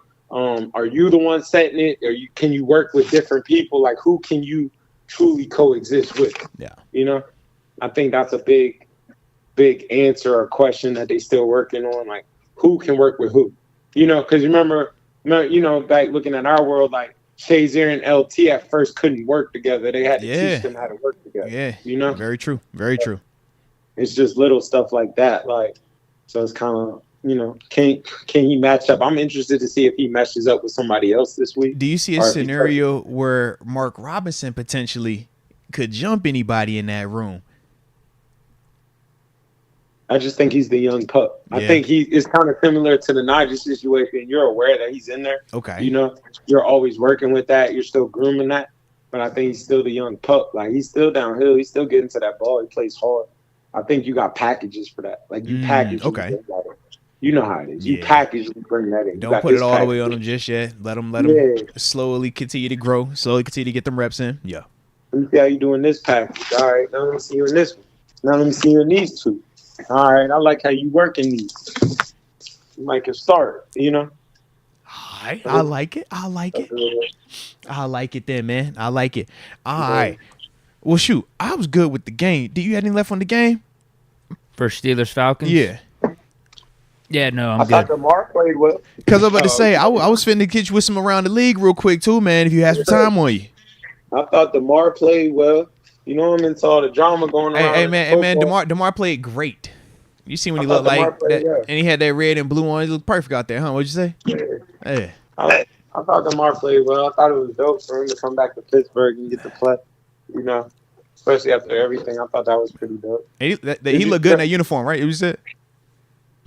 You only look good. I'm with you, bro. I mean, for the optics, it look good. The Bills got a lot of drama in there, man. Well, yeah, Moats did bring up around the league stuff. Yeah, let's talk around the league. So is Stephen A. credible or not is the question. These past couple of days, he's been going, you know what I mean? Like, I know you sent me to Stephen A. talking about Diggs. Then we seen Diggs respond. Then Stephen A. was talking about the Lonzo ball, and then Lonzo responded. I'm just trying to figure out. Did about 10 squats on the one leg joint. I'm like, bro, the pistol squat. I was like, not the pistol squat. I'm like, of all the squat, you want to do the pistol? Like, bro, yes, bro. If you know, you know. If you know, you know. I was like, oh God, that's the one you want to do? Yeah, like, I man. was thoroughly impressed. Yeah. I was thoroughly. I'm like, yo, he look like he can play again. So. But he ain't about to play this year. Don't fall for the hype. But you know he ain't Stephen finna play A. this very year. credible. So It's now dumb up there in Buffalo. Stephen A. is very Hey, credible. Well, we've just dumb up seen there in two Buffalo. instances. TG, so what you're saying, where there's smoke, there's fire. So it's two Dumb in there clear in Buffalo. instances where Stephen A. has been proven wrong. And we still gonna go with it. All right, I'm with you, okay? Lonzo might still be having trouble getting up from bed in the morning. What though. about Stephon Diggs? He himself said everything is good. What else is he gonna say? Though? He could have said, you right, everything isn't good. I'm pissed. He could have said that. He You know how said, I thought we already addressed this. That's all I'm saying, bro. So I don't know. I could believe Stephen A., who has a source, or I could believe the horse that was talking. And that's him. You know him. Diggs. Yeah. You know? So I'm going to roll with him. Since him said that, I'm going to just believe that him, everything was good, man. But Obviously, something's going on. I don't know what you say. It sound like everybody around the league nervous. The only thing that's going on right now, Something's going on. if you want to make a case for something going on, your tackle depth in Buffalo, you could make a case for that. But that could be the case with multiple teams as well, man. So I'm not tripping on that. What you should be tripping about is your boy Anthony Richardson. You need to teach the man how to squat. But I heard he was getting touched up on, man. The Philly boys put the paws on him. What's up with that? I heard that. Yeah, your man don't know how to squabble. If we're gonna talk around the league, and he big too. That was what he's supposed to be good at. His size and athleticism. They said they were playing punch. They were playing knockout with him. What's up? I think even bigger than the fact that he felt like he had to throw one. They needed to jump whoever did You that. feel me? O-line. Like somebody really touched him to the point what that he Pouncey Pouncey would have stopped the practice. The practice would have stopped. The Castro would have been over there eating somebody's like gristle off. Like, you know, them dudes don't play. Yeah. So when I seen that, I was like, yo, they touched Richardson? Dang. AR? Can't touch that. They touched that? And was like okay with it? Everybody walked away like, man.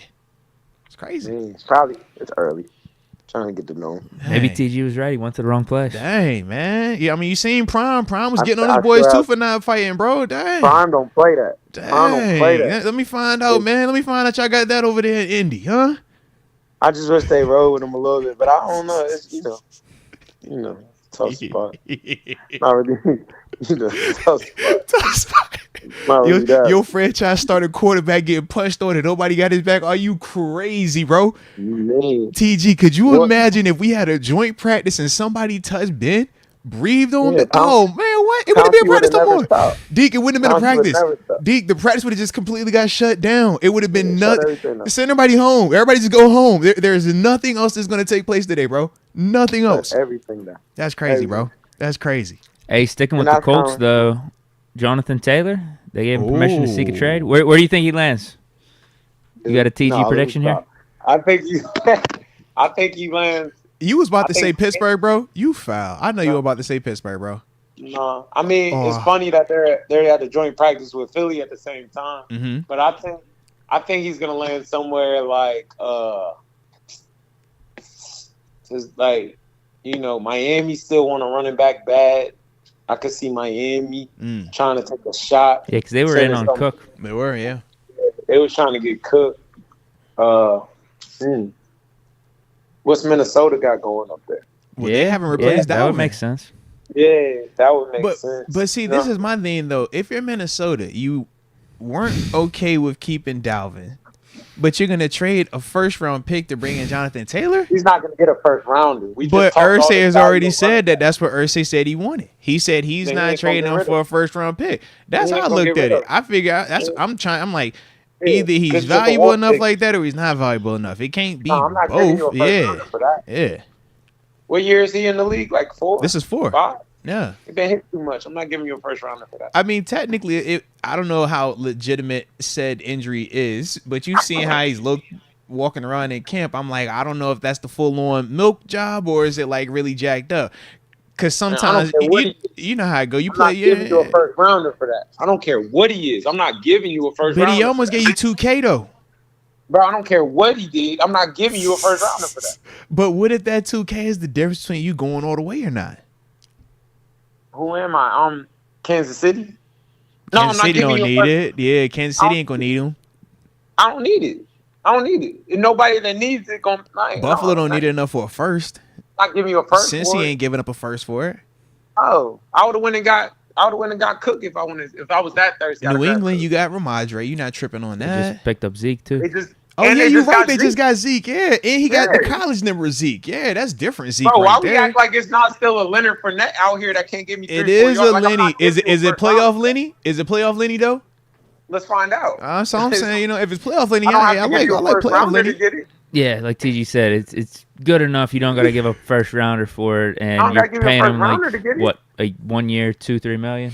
Like I'll take that over giving up a first I'm for not giving you Jonathan no Taylor. first rounder. The Jets got to cut one of them He running that backs. desperate. He said the Jets gotta cut somebody. I hope it's a They gotta Bannacan. They gotta I cut pray to God somebody. it is, and I pray to God Omar Yo. got his eye I'll out be for sitting him. there waiting. So then, if you're Jonathan Taylor, I mean, what are you gonna do? I'm not gonna do nothing. I'll You offer you gotta a third play. rounder. What you want? No. So Deke, you said he's gonna play. That's what I would advise. Just play. I about to say So TG, what Play- are you play for the advising to Jonathan Taylor right now? Then, because I mean, if you he's can't not get gonna traded, bro. fine. If you can, If then they play for that set- team. But bro, if he's setting the ask at one at a first rounder, bro, who's giving up a first round pick for a running back in his 4th year? Period, man. They ain't doing that. Nobody's doing that, man. No. McCaffrey didn't even get a first round. I'm not even thinking like that. Yeah. yeah, you got 2 seconds. But you definitely Not not even- gonna sit out. You can't sit out. Yeah, play. You can't sit out. We didn't say that. Bucks? You can't sit out. You're getting $10 million. You're not gonna win that battle. Josh Jacobs, yeah, they're already talking about him going back to the Raiders. Some point Who? before the regular season starts, Jacobs. at least. Jacob's going back to work. Yeah, You got to go back, man. that's what I would advise to Taylor to work. do as well. Man, Barkley's get back doing to it. work, bro. Pollard, from Bro, what I know, now- he's playing this year, Pollard, right? yeah. So those 4 guys with Is the whole it- franchise But tag who, stuff. hold on. Who was the one that said they would sit out? It wasn't just Taylor. I thought it was another running back. I know what you're talking about. That was Oh my goodness.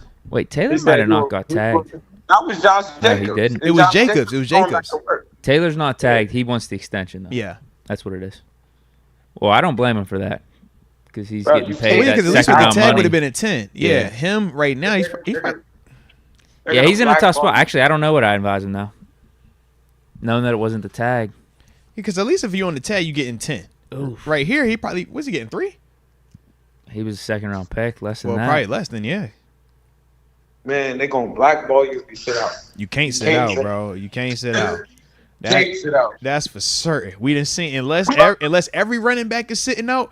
You can't sit out of that. No, you can't sit And then out when of that. Yeah, all less those than running 2 backs per sit year. out, then you got the replacements that's Hey, on the way. Come on, man. It's not enough humans for you to sit out. There is a losing battle. You are not going to Yeah, win you're that gonna battle lose right that. now, bro. You're Yeah. gonna lose that. Yeah, I guess ball out, try to get the extension next year. So So worst You'll case, go you get play the running tag. back What's he right now making? for the right number. What's he making right now? 2 per year. Yeah, all right. So listen, TG, you right. If all the running backs in the NFL set out and they said, "Most we'll pay you $2 million to come over here and tote that rock," Yeah, bro. you pulling up. Listen, my belly step nice. My slant, Yeah, you my pulling up. stretch footwork nice. I got soft hands out the backfield. You know what I'm saying, man? Just hey man, give me a little. pulling I'm a up. block. You feel me? I'm definitely nice in protection. I feel good. I feel good. Come on, man. I feel good, Keep man. talking about You're there's right. not I enough feel humans good. out You're to right. sit You're out. right. TG, you would definitely do the same. Yeah, we be out there 1-2 punch, huh? No. We be thunder and thunder. We ain't got no lightning. We I'll thunder and pull thunder. up. Yeah, we be out there. Come on, we gotta get us 3 yards. Come on, bro. Let's go get it. Hey, I'm the fullback. You the running back, man. Let's go, bro. You know how we on. Let's go. We Yeah, gotta do straight it. like that. We'll get us 3-4 yards. Talking about. Yeah, that is. Yeah, I guess he's screwed right now, bro. Yeah, this is Yo, tough. it's nothing. You got it's to the pray same that you as get traded when before that the whole season. Then, Lamar Yeah. stuff was because going down. I'm guessing he really Nothing doesn't want you to can play do. for the Colts. I thought he was getting the $10 million tag, but I he's just not. hate the That- ask. I that- hate the yeah, price. that hurts even worse for him. If he set Oh. the number at anything less than a first rounder, I think he had a legitimate chance to get him moved. If he say, "Yo, Fair we're open say. to a second rounder or Yeah. a third round," I think, man, you have multiple teams calling. A first round, Yeah. the price is just like, bro, I'm not trying to go over there and shop. I'm not spending that. Not for that. But Nah. I wouldn't feel He's not good really trading trying for a to- third. He's not really trying to From the trade that. Colts. He's just giving him a chance to I'm say he with got you traded. too. Yeah, you want him around for A-Rich. Yeah, Deke brought up a great. He's like, bro, I wouldn't even trade it for a third. I'm I like, don't if like I'm that. the Colts, he is more valuable to me than a third rounder or giving him away. But I'm I not don't want trading. him to know that because I don't want to pay him that. I'm not trading him. I'm just gonna tell him you can go seek a trade. Which is crazy though. If you think about it, it's really crazy. You're not valuable enough that I'm gonna pay you, but you're valuable enough that I'm not gonna just give you away. I'm not gonna let nobody else have you. Deal with it. It's either me or no one. You either love me or you can't love no one, Deke. That's what he said. He put the ultimatum on him, bro. It's crazy. Or don't come back. Nah. He said, don't come back though. Hey, here's another one. I know you're a big Trey Lance guy. Sam Darnold is QB2 for the San Francisco 49ers. Official. Let Darnold cook. Let Darnold cook. Sam Darnold's going to end that year on a high note, and Sam Darnold's value is going to be sky high to something. Now, you think he beats out Purdy? That's what I was. What you mean by high note, broski? What you saying? Say what you saying. Mean what you say. Purdy, give it a second. Sam Darnold's going to he's going to take over that, and he's going to end on a high note. And you're going to remember that Sam Darnold was a first rounder at the time. You're going to remember that Sam Darnold was a guy. If Sam Darnold does anything good this season, I can assure you every media outlet is going to make sure you know that he was a first round quarterback, redemption story. He didn't got back out there, and he's the guy everybody needs to. It'd be like Mitch when we talked about you fail at one spot, you go spend that year or two just rebranding yourself, then you come back as the hottest free agent quarterback or hottest. Jameis done it. They're gonna say he was at a bad but like spot TG saying, if Sam time. can actually do something too, he would have to do something to it. Yeah. Who? But what is that saying about Brock Purdy? 'Cause I thought you was big on Purdy too. You said Purdy was better than Kenny last year. I thought Purdy was better than Kenny last year. Come on, dude. No, he said was. He said was. So is that past I thought he tense? was better than Kenny last year. So I think Kenny looked good right now. I'm impressed by Kenny. Okay. I thought Purdy was better than Kenny last year. Okay. You got to think Purdy coming off that elbow, Purdy coming back, and I know he getting his flavor back. I'm with y'all with that. Okay. But he got to stay healthy all year. You know what I mean? That's a long time. I'm with you, bro. Don't get that man a window, because I'm telling you, he's going to come in there in that Kyle Shanahan offense, and he's going to look like Peyton. Y'all going to be like, what is that? Come on. I'm telling you. Jimmy Garoppolo looked great in that offense too, bro. Don't Kyle trip. Shanahan makes people look like Jimmy Garoppolo looked fire in that offense, bro. He looks fire. I want Kirk Cousins in that offense next, personally, bro. I'm like, man, Kirk, that's where you need to go. When you leave Minnesota this year, you need to go to San Fran, man. That's where you going. That's where you going next, Kirk. All right. How do you think Kirk became Kirk? You think I'm late on the party, bro? Why you think I'm telling where you need to go? I'm with you, bro. Come on, man. I was in Washington. I ain't tripping. I know what that is. Yes. What you mean? 100%. Absolutely. How do you think Kirk got to be Kirk? Come on, baby. Yes.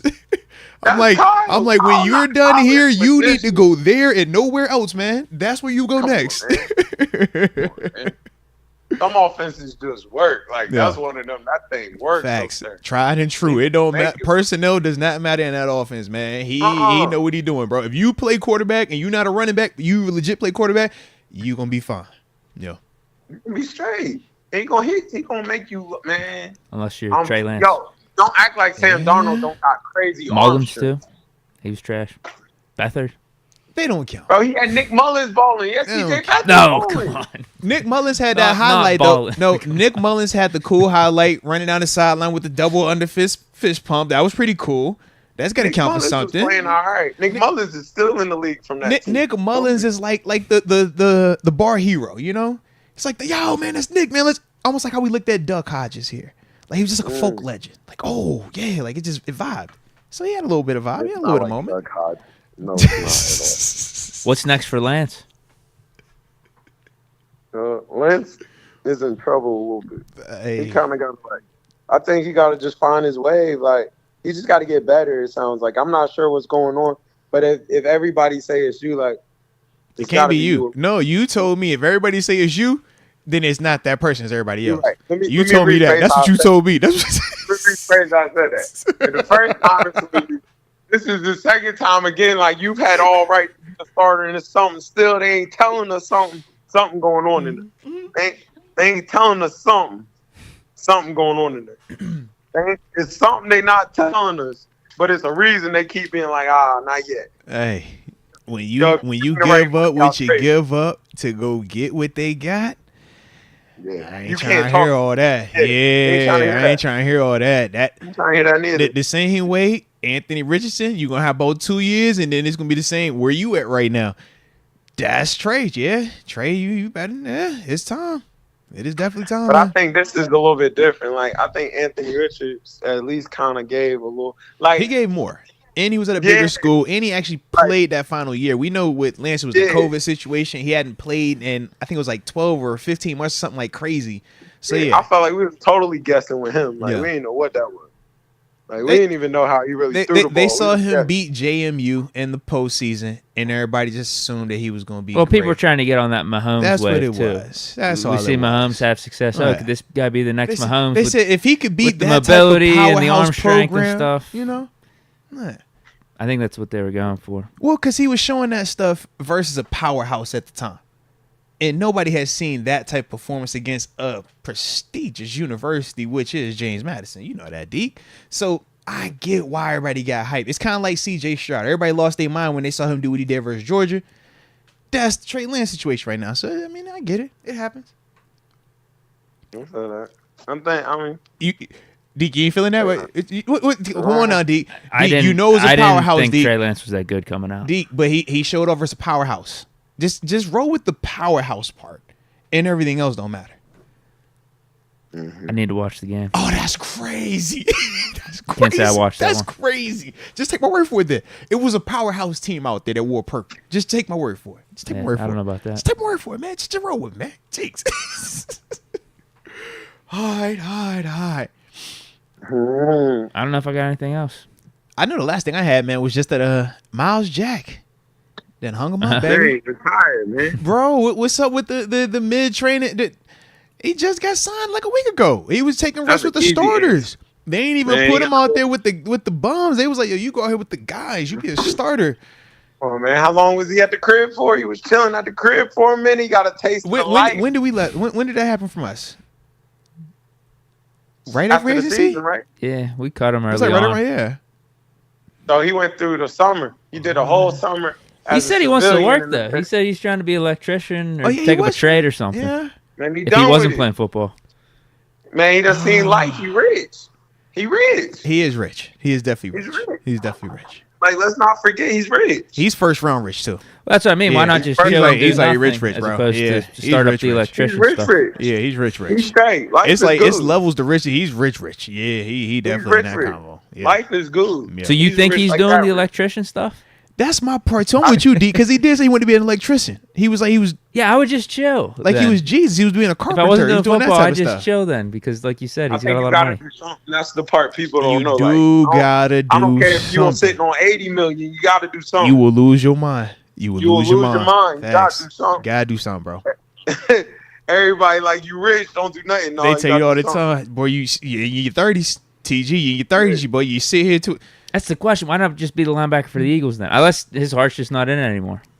That could be the His heart case. might not be I there. can understand what TG brought up though. The sitting, That's sitting to get you. like, cause you mess around and get comfortable being away from it.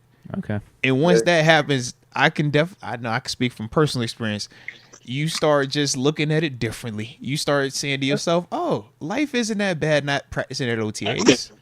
Oh, life isn't that bad not being there for mini camp. Oh, I really don't gotta think of this. I'm not tripping that I ain't have to go work out today." Feel me? And then you get the call, you like, "Oh shoot, all right, now let me turn it back on." Sometimes, man, that switch turned right back on. I know for me it did. It was like, dang, it's a wrap. All right, it's over. Wrap. It's over. So I could Stay on the back, definitely man. understand it. I could definitely understand that, man. Yeah, I think that's what got him. I think that's how that is. Even though I feel Good like he would player. have ate in Philly, though. I feel like Yeah, he me would have too. ate in Philly I thought behind the that D was a steal line. that they got him in Philly. Seriously, bro. Yeah, I'm like, how they just steal this? Mm-mm. This was just sitting here. He was. That was cheap. I don't think it was more than $2 million. Seriously, it wasn't. Yeah. Still a good player. You might see him again. Don't totally count that out. You might see him again. Okay. You might see him again. All right. Early. Respect there. Respect. Well, Early, but I was going to say, with that being the case, though, it is 6 o'clock. We not about to keep you from anything that you got going on because you are in season. In fact, it should be game week, if I remember correctly, right? It's game week, right? man. Yeah, it is game week. Game week. So we not about Got to game hold you time. up any further from your preparation. We need you guys to take care of business, all right? Can you call the first call be a blitz, though? Is the first call a blitz? You going zero in the No. middle of the field? What's up, bro? No, We gonna set the tone? giving you a lot. Deke, what's up, Hey, Deke? listen, Deke, what's up, we're Deke? coming to What's we're the coming first to play, man? I don't Bluefield, mind that. Virginia. What's up? What are you doing We'll with be the in corners, though? You Bluefield, pressing them up Virginia. or keeping them back? Man, listen. All Any right. of my guys out here, listen. We coming to Bluefield, Blitzburg, Blitz, Let's Florida. go. Well, Can you Blitz give us the first Memorial play call? is I don't on think the the opponents way. listen. Let's go. You feel me? You know I'm in mode, Moats. I'm Let's in go. mode. Blitz Let's Memorial go. on the way. We on the way. You know what you coming to get. All right. And now Deke had asked about your corners. You feel good with Yeah. your corners? Are you pressing them up, or are they playing off and you On you the know, blitz, yeah. Yeah. What type of dogs you got over there? You got I got dogs. A lot of different things. They big That's dogs or all they I'm little saying. dogs? We need to know. Little They dogs, big you play them doggies. off. Give them some space. Big dog, go ahead, put him up there, smell his breath. I got big doggies. Okay, We watch all right. Steeler tape. Oh, We watch Steeler tape. oh. So that- Okay. Yeah. Okay. Come on. Respect. I got big respect. dogs. Like, we know what we coming to do.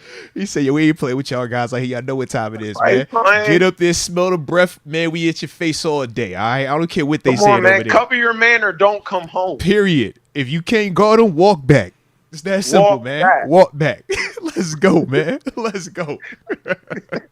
All right, man. Well, shoot, man. You do your thing out there, man. We'll get the recap from you next week, broski.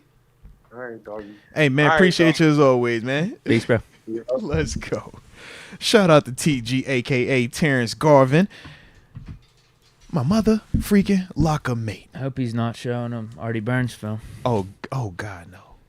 Not a shot at Artie, but don't Show show him him some that Joe tape, Hayden though.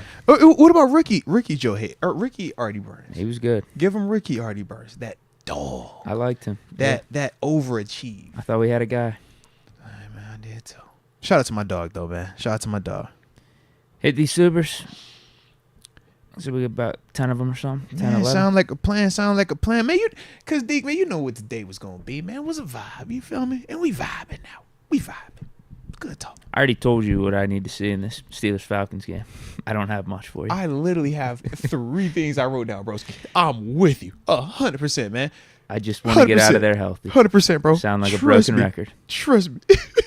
Fish Momentum. Hey, everyone. Can't wait for week 1 versus the Niners. Ambition live at Baja Bar and Grill, September 2nd, 2023. Steelers Dang, bro, you were tailgate. struggling with that I one. was. Yep. Let's go. Steelers tailgate November 12th, 2023 versus the Packers. Struggled on that. 2023 That's is a what tough it is, one. bro. It's It's a 2023. It's a tongue twister. Yeah. Bro, I was tripping out today trying to communicate 8/23/2023. I thought I was Yeah, having a that's- stroke trying to that's say tough. that thing. It was like, yo, what That's are you tough right saying? there. Yeah. Kobe birthday too, bro. But I guess, yeah, he's Yeah, going to the man. tailgate versus the Packers. That's gonna November be a vibe. 12th. That's gonna be a vibe, man. If y'all in there, if y'all out there, man, support. Oh, no. He's saying Ambition's He's playing. gonna be at the tailgate. Yeah. He'll play at the tailgate. I think it's at Stage AE he's mentioned. Yes. One of those Yeah. things. Which we've seen before. Right. Yeah, they've had like the military bands, different performers come up there at stage. It's usually a good turnout, man. Nice way to, get the vibes started for the game. Yeah. Right. Colton Choice Food, Aloha Brothers. Can you please Aloha. add me to the list for the franchise? I'll be any team. Moats, how do you feel about our defensive scheme? Any creativity? Man, I honestly like I will add you, bro.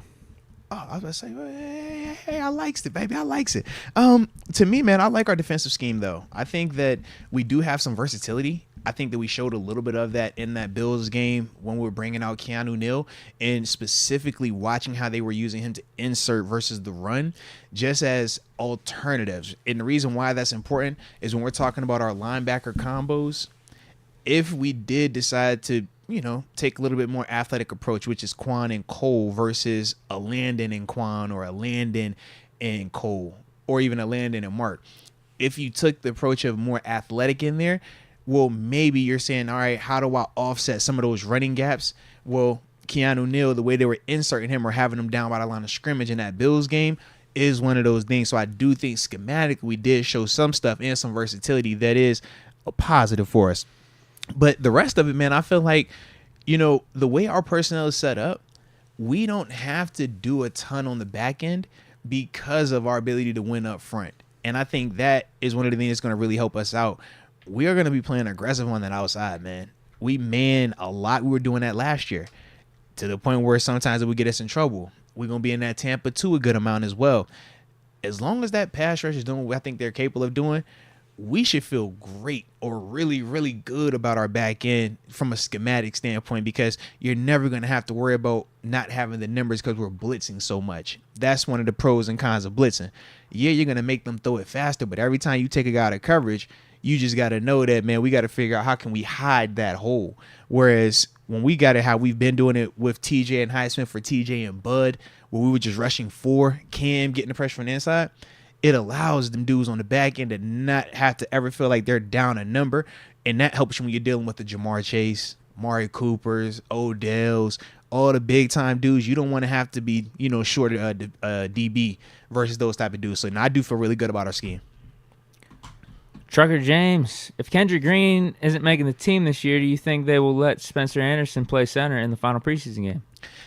I think it'll be interesting. I don't think they have completely wrote off Kendrick Green, just because, once again, he is still a healthy player. He is a player that is versatile.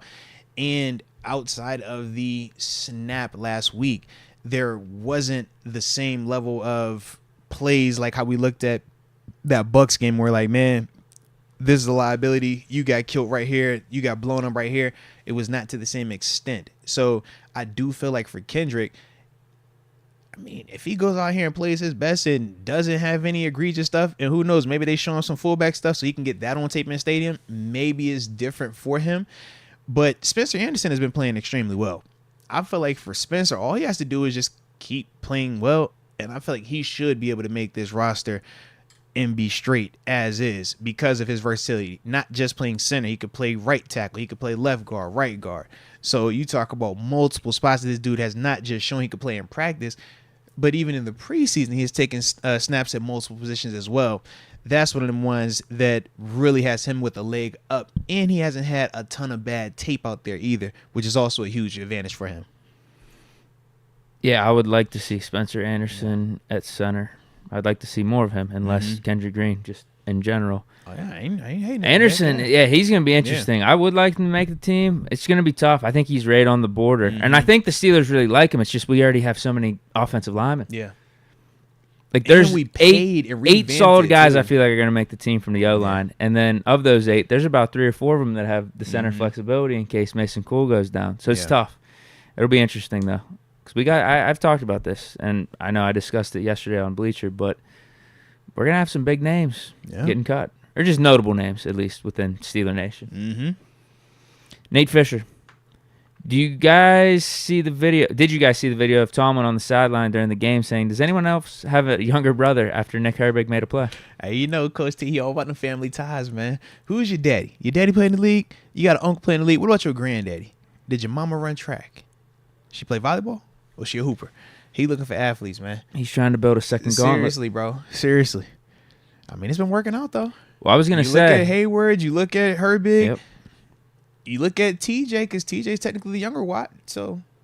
No, we don't have the Watt stone anymore. No, but I'm saying beforehand, when TJ blew up, it was when Derek was here. That's when he won the depot. He ain't winning without him. So at that point, we only had like 2 or 3 stones. Watt, Edmonds. But it's typically the younger brother that hoops, though. But now Tomlin has all the power. Like, he has all 6 Infinity Stones. So now it's just trying to just keep going, man. Just do what we want now. I like it. No, but to your point, I mean, Warren also had his cousins, Willie Parker. Warren had a touchdown. JPJ with the pick. Yeah. Connor Hayward, touchdown. And then Herbig cooking. Are there any other brothers on the team that we forgetting? Well, Pat P has the cousin to Brian McFadden. And he didn't get beat. He didn't get beat deep. He looked good. He was chilling, but he was definitely chilling. He was super chilling. Yeah, who's the other guy? Oh, Fahoko. Oh, we can't cut him. Why not? He's related to Kimoyatu. Yeah, you're right. We can't cut him now. Dang. He's on the border. I got him being on the border. Oh my. So he got a ball out this game. We cannot cut him. He has the ball out because you think Armor and Watts, Loudermilk. You keep Fahoko over any of these depth D linemen for the stone. Ooh. You have to keep him. We have 6 stones right now. Yeah, is there anybody else? Is Larry overrated to anybody? No. Trust me, I did a ton of the research on this offseason. Keanu Ben, he ain't related to. Well, there's Wisconsin ties. Cause that's kind of like a second we got right? a Wisconsin and Georgia pipeline going on right now. This is also true. Because Darnell come in here right after we drafted Pickens. They kind of like brothers. kind of like stepbrothers. It's like, yo, we in the same family. We just married into it. But we brothers. Yeah.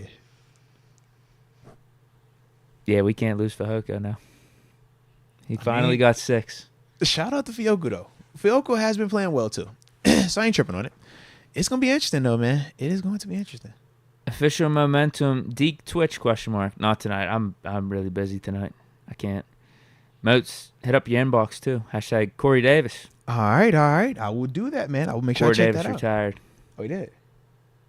I mean, he wasn't making the team probably anyway. I ain't retired. That's why he retired. They gave him the graceful exit. Nothing wrong with a retirement, man. Yeah, because they were saying he had like this big cap hit, and with the receivers that the Jets already have, he would have been like the 4th or 5th guy. So he was definitely a cut candidate. You bringing him here? No. No, Well, he's retired, but even at that, no, I'm good. Call him up. Tell him change his mind. That's what we just said with Miles Jack. I don't need Corey Davis on this team. We're good. Hymnal Star. Deke, please get the receipts ready, bro. The media is jumping on the bandwagon at alarming rates. SMH. Well, you guys got to do that, too, for me, actually. I'd appreciate that. If you guys can have some old receipts from these jackasses that are switching their tune, send them to me. Tag me. I'd like to see some receipts. Because it is. Even some, like, TikTok NFL analysts are getting on the bandwagon. For a new leaf, though? No. Even with new information. We tried warning them. All this information's been there. It's been there this whole time. Any of the Kenny Pickett stats that people are bringing up now, or us drafting JPJ and just having an amazing draft, that information has been there. Us signing all these free agents, that information has been there. I agree. Our 7-2 ending the 2022 season, that's been there. But maybe they ain't have the TV package. Maybe they ain't had a games package. So they was out of market, Deke. Maybe that's what was going on. Maybe, this offseason, they ain't have internet access. They couldn't catch the streams. Maybe that's what. Well, NBC shouldn't have been switching us off prime time. I told them we were prime time. They just didn't want to believe me. Yeah. Because of the record, I think at the time we were 3-6. They were blushing. Yeah, they got a little squeamish. I said, trust me, but we're going on a run. Though. They did spin the block. The run starts now. They came back though. I was not happy about that. But they came back. I told them keep the same energy. They came back, man. Don't flip us on Sunday night now when it's convenient, because we're going on this run.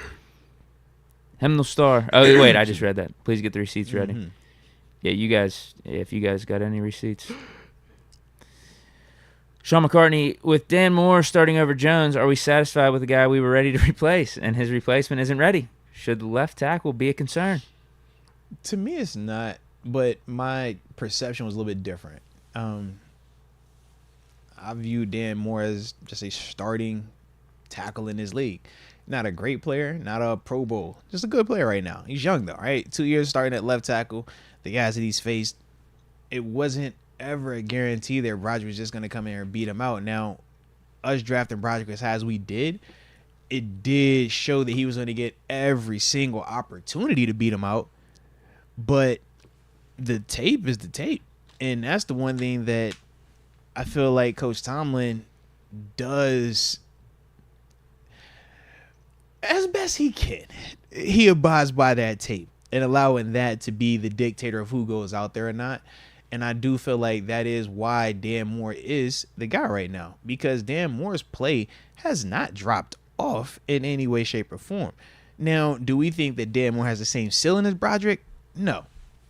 But Dan Moore is still going to give you varsity reps.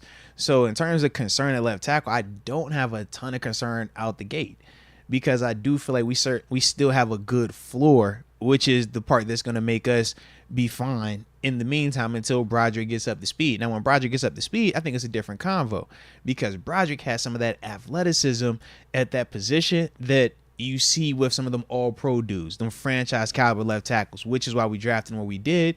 And in contrast, why Dan Moore was drafted where Dan was drafted, because Dan is not as athletic as Broderick. Even though Dan is playing better than Broderick right now, we talked about that as well. Was that yesterday's show too, right? Yeah. We talked about just the urgency that one plays with versus the other lacking at times. It's little things like that in terms of why one player will play over the other. And it's just, like I said, man, knowing that Dan is still going to be able to go out here after starting 2 seasons and not being the guy that we were like, yo, he is trash, terrible. Like, oh my God, we don't have a chance. He's never been that for us. He's always been varsity good. Not more, not less. Maybe he's the Kirk Cousins of left tackle. Maybe that's what he is. I don't know. We'll see. But he's in year 2. So, but ultimately, like I said, for me, man, I'm not tripping on Dan Moore starting out this season, man. I'm not. I do want Broderick, though, to make sure he's doing whatever he can to get ready for his opportunity. I don't even hate it if you use Broderick as an extra alignment early on to at least get him in stadium, getting reps and stuff like that, and that'll keep him with a helmet on as well. But in terms of my left tackle, I don't want to play the game of let my rookie learn on the job with Kenny Pickett in this offense the way that it is right now, when I already have a Dan Moore who I know can go out there and at least protect the bare minimum part for Kenny. And the first 3 guys we're playing. Yeah. Bosa. Okay. Although Bosa lines up kind of more where TJ is, right? Mm-hmm. But same with flip, Max though. Crosby, because that's the 3rd game. But then we got Garrett week 2. Yeah. And Garrett's Dan Moore is gonna give it Garrett's the whole time. kryptonite, so I'm not worried about that at all. Yeah. Yeah. You're right. And though. if we talk about growth, Dan did have, on the long, even in the game, running blocking. Remember, it was to his side. Yeah. He was one of the key, drive blocks, wasn't it? Yeah, I'm not really concerned, going back to the initial question, because to be honest with you, I wasn't that for drafting left tackle in the first round. And we I talked about it. I was fine rolling with Dan Moore this year. I was. Now, a lot of Mm-hmm. people were against that. A lot of people had different takes, but I felt like Dan Moore improved from rookie year to second year. We talked about it too. And then in particular, the O-line did a Mm-hmm. lot better at the end of 2022, as we've said many times. When I was going to say, think about even when we were talking about the top tackles. We said that there was still a legitimate chance that they were not going to beat out Dan Moore, because Dan has still Broderick is shown, one of those names. I said Broderick and Skoronski Paris. and Paris Johnson. Yeah. You bring them in, they should be starting day one. Right. Broderick Jones, Mm-hmm. we're going to give him every chance. Yeah. And I predicted that he would start week 1, Mm-hmm. but Dan Moore held him off. But think about it. We said about him, we was like, yo, he's athletic, raw. He's going to have some plays where he looks great, some plays where you're like, man, all right, we want you to finish a little bit better. But at Georgia, he could get away with it. And I think that's just something that he's adjusting to at this level. He's not the only player that goes through this. A lot of players go through this. But that's one of the things I just feel like for him, he's adjusting to now, whereas Dan Moore has already been through that phase. He already knows the urgency that you have to play with, and especially if you're talking about starting out there. And like you said, you got to do it for 4 quarters. You can't have that mental lapse of, I took this play off, I was chilling, versus them dudes you just named, they kill us. We know what that'll look like, So, yeah. Like I said, I don't hate the fact that it's Dan Moore starting. I don't. I think he'll be fine. I hope that it motivates Broderick, though, even more so, because for Broderick, he should be looking at himself saying, man, I'm a top 10 pick. Period. Why am I not starting? Nobody to point to, nobody to look at but yourself. Now, you're also in control, and you got every opportunity to change that going forward. And as long as you keep developing, staying healthy, keep your head down and work, everything will plow for him. But look at it as motivation. And that's the part for Dan that I'm like, yeah, you use that as a benefit for Dan when you're talking about him to motivate him. Man, look, man, you done beat him out. Why not keep him on the sideline? Shoot, yeah, they want him out there, but he ain't got to play this first year. He ain't got to start his rookie year. Make him sit. Make him sit 2 years. Make him sit 3 years into that first year. You know what I mean? Like, to see what he's looking like on that contract. Then they can do what they want to do after that, but don't just give it to him. Yeah, all we're looking for is good left tackle play. I don't care who it is. That's it. 4th rounder, 1st rounder, whoever. So if we get that from Dan Moore, and I don't know if Broderick Jones, us drafting him, would have been the catalyst for this, but if us picking up Jones motivated Moore even more, where we're getting this awesome left tackle play, I don't care. Like, I don't even consider that a waste of a pick then. I'm with you. Because then we got even better depth. Because then maybe, who knows, with Chooks coming up with his contract, maybe you can move Broderick to right tackle and whatnot. To me, he's athletic enough to do both sides. So I don't hate it. I don't hate it. Tito Whitaker, prayers to Toddy86 and those who have lost someone recently. Oh, yeah, I know that, man. Yeah, definitely prayers to anybody that's done, missed somebody or lost somebody. I didn't even see that in the chat. Yeah, sorry to hear. No, definitely, man. Sean McCartney, should we be concerned about Larry O's health? I think it's a good luck thing. It worked last year. Yeah, I don't. Maybe Larry O ain't Larry O if he doesn't have a little foot injury or something. You said he need a little jankiness. You know what I mean? Just keep him feel like he alive in the game. Yeah, ain't nothing wrong with that.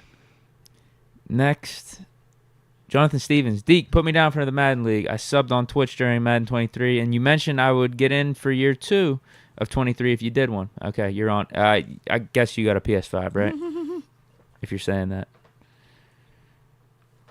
Landon Bowling. I had no faith in Matt with our O, but after hearing him speak today, he had a lot of points on why the O would struggle. Let Safari Hat Matt cook. Huh? So what did he say? He had an interview? Is he talking about why it would struggle last year? I'm assuming it had been, yeah. Because you wouldn't be projecting why the offense would struggle going into and it the hasn't season. struggled in preseason. That would be crazy. So yeah, it had to be talking about last year. Okay. Yeah. I like Safari Hat Matt though. Yeah. Yeah, that's one of his looks. That's definitely, yeah. I'm a hat guy too, so I like the look. It's a vibe. Yeah. A2A style. I'm late to the show, guys. I had to pack up and ship out 80 pairs of customs for Tennessee and Eastern Michigan football teams. But best believe I'm going to watch it later. I hate missing the live, though. Nah, Tennessee, man. Salute you, A2A style. Man, you getting after it. Got some clients. You getting after it, man. Now, I want to see Tennessee Vols or Tennessee Titans because Eastern Michigan is college. Right.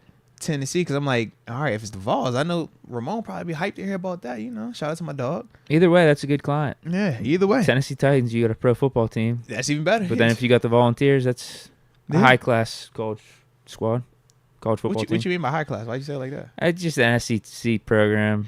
Well, Blue blood that's type of program. That's kind of weird because when I said James Madison earlier, you didn't say that. It was like, I don't know. I just felt like, did you not hear when I said Jamie earlier, or you just remembered to say it? I just don't know if I put him in that category.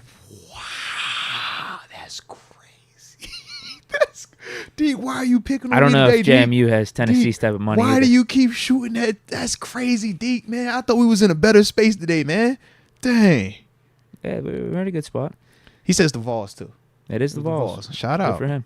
Shout out, man. So, yeah, Mo to be happy. Mo to be happy. Dobbs to be happy. I'm trying to think. I know any other cats from Tennessee. Cam Sutton, he'd be happy too. Right. There we go. Tyron trying to get on this league too. He says, I added and need a spot for the franchise to Deke. There it is. I'll lock you in. Again, no guarantees. This is the list of people that we will go to after I get decisions on people that were already in the league last year. Yeah. So I'm writing names down though. Moats sees the notes. Yeah. The list look good though. It looks Long good. I'm a part of the group, man. You're in. Man. I'm in there. And Long I got some Ash. time to practice too. Now these kids in school. I called it. Nick Herbig was the steal of the draft. Moats. I just want Najee Harris. I just watched the Najee Harris interview with Cam. He looks lean. Oh no, without a doubt. That's one of the things that we first saw during OTAs, man.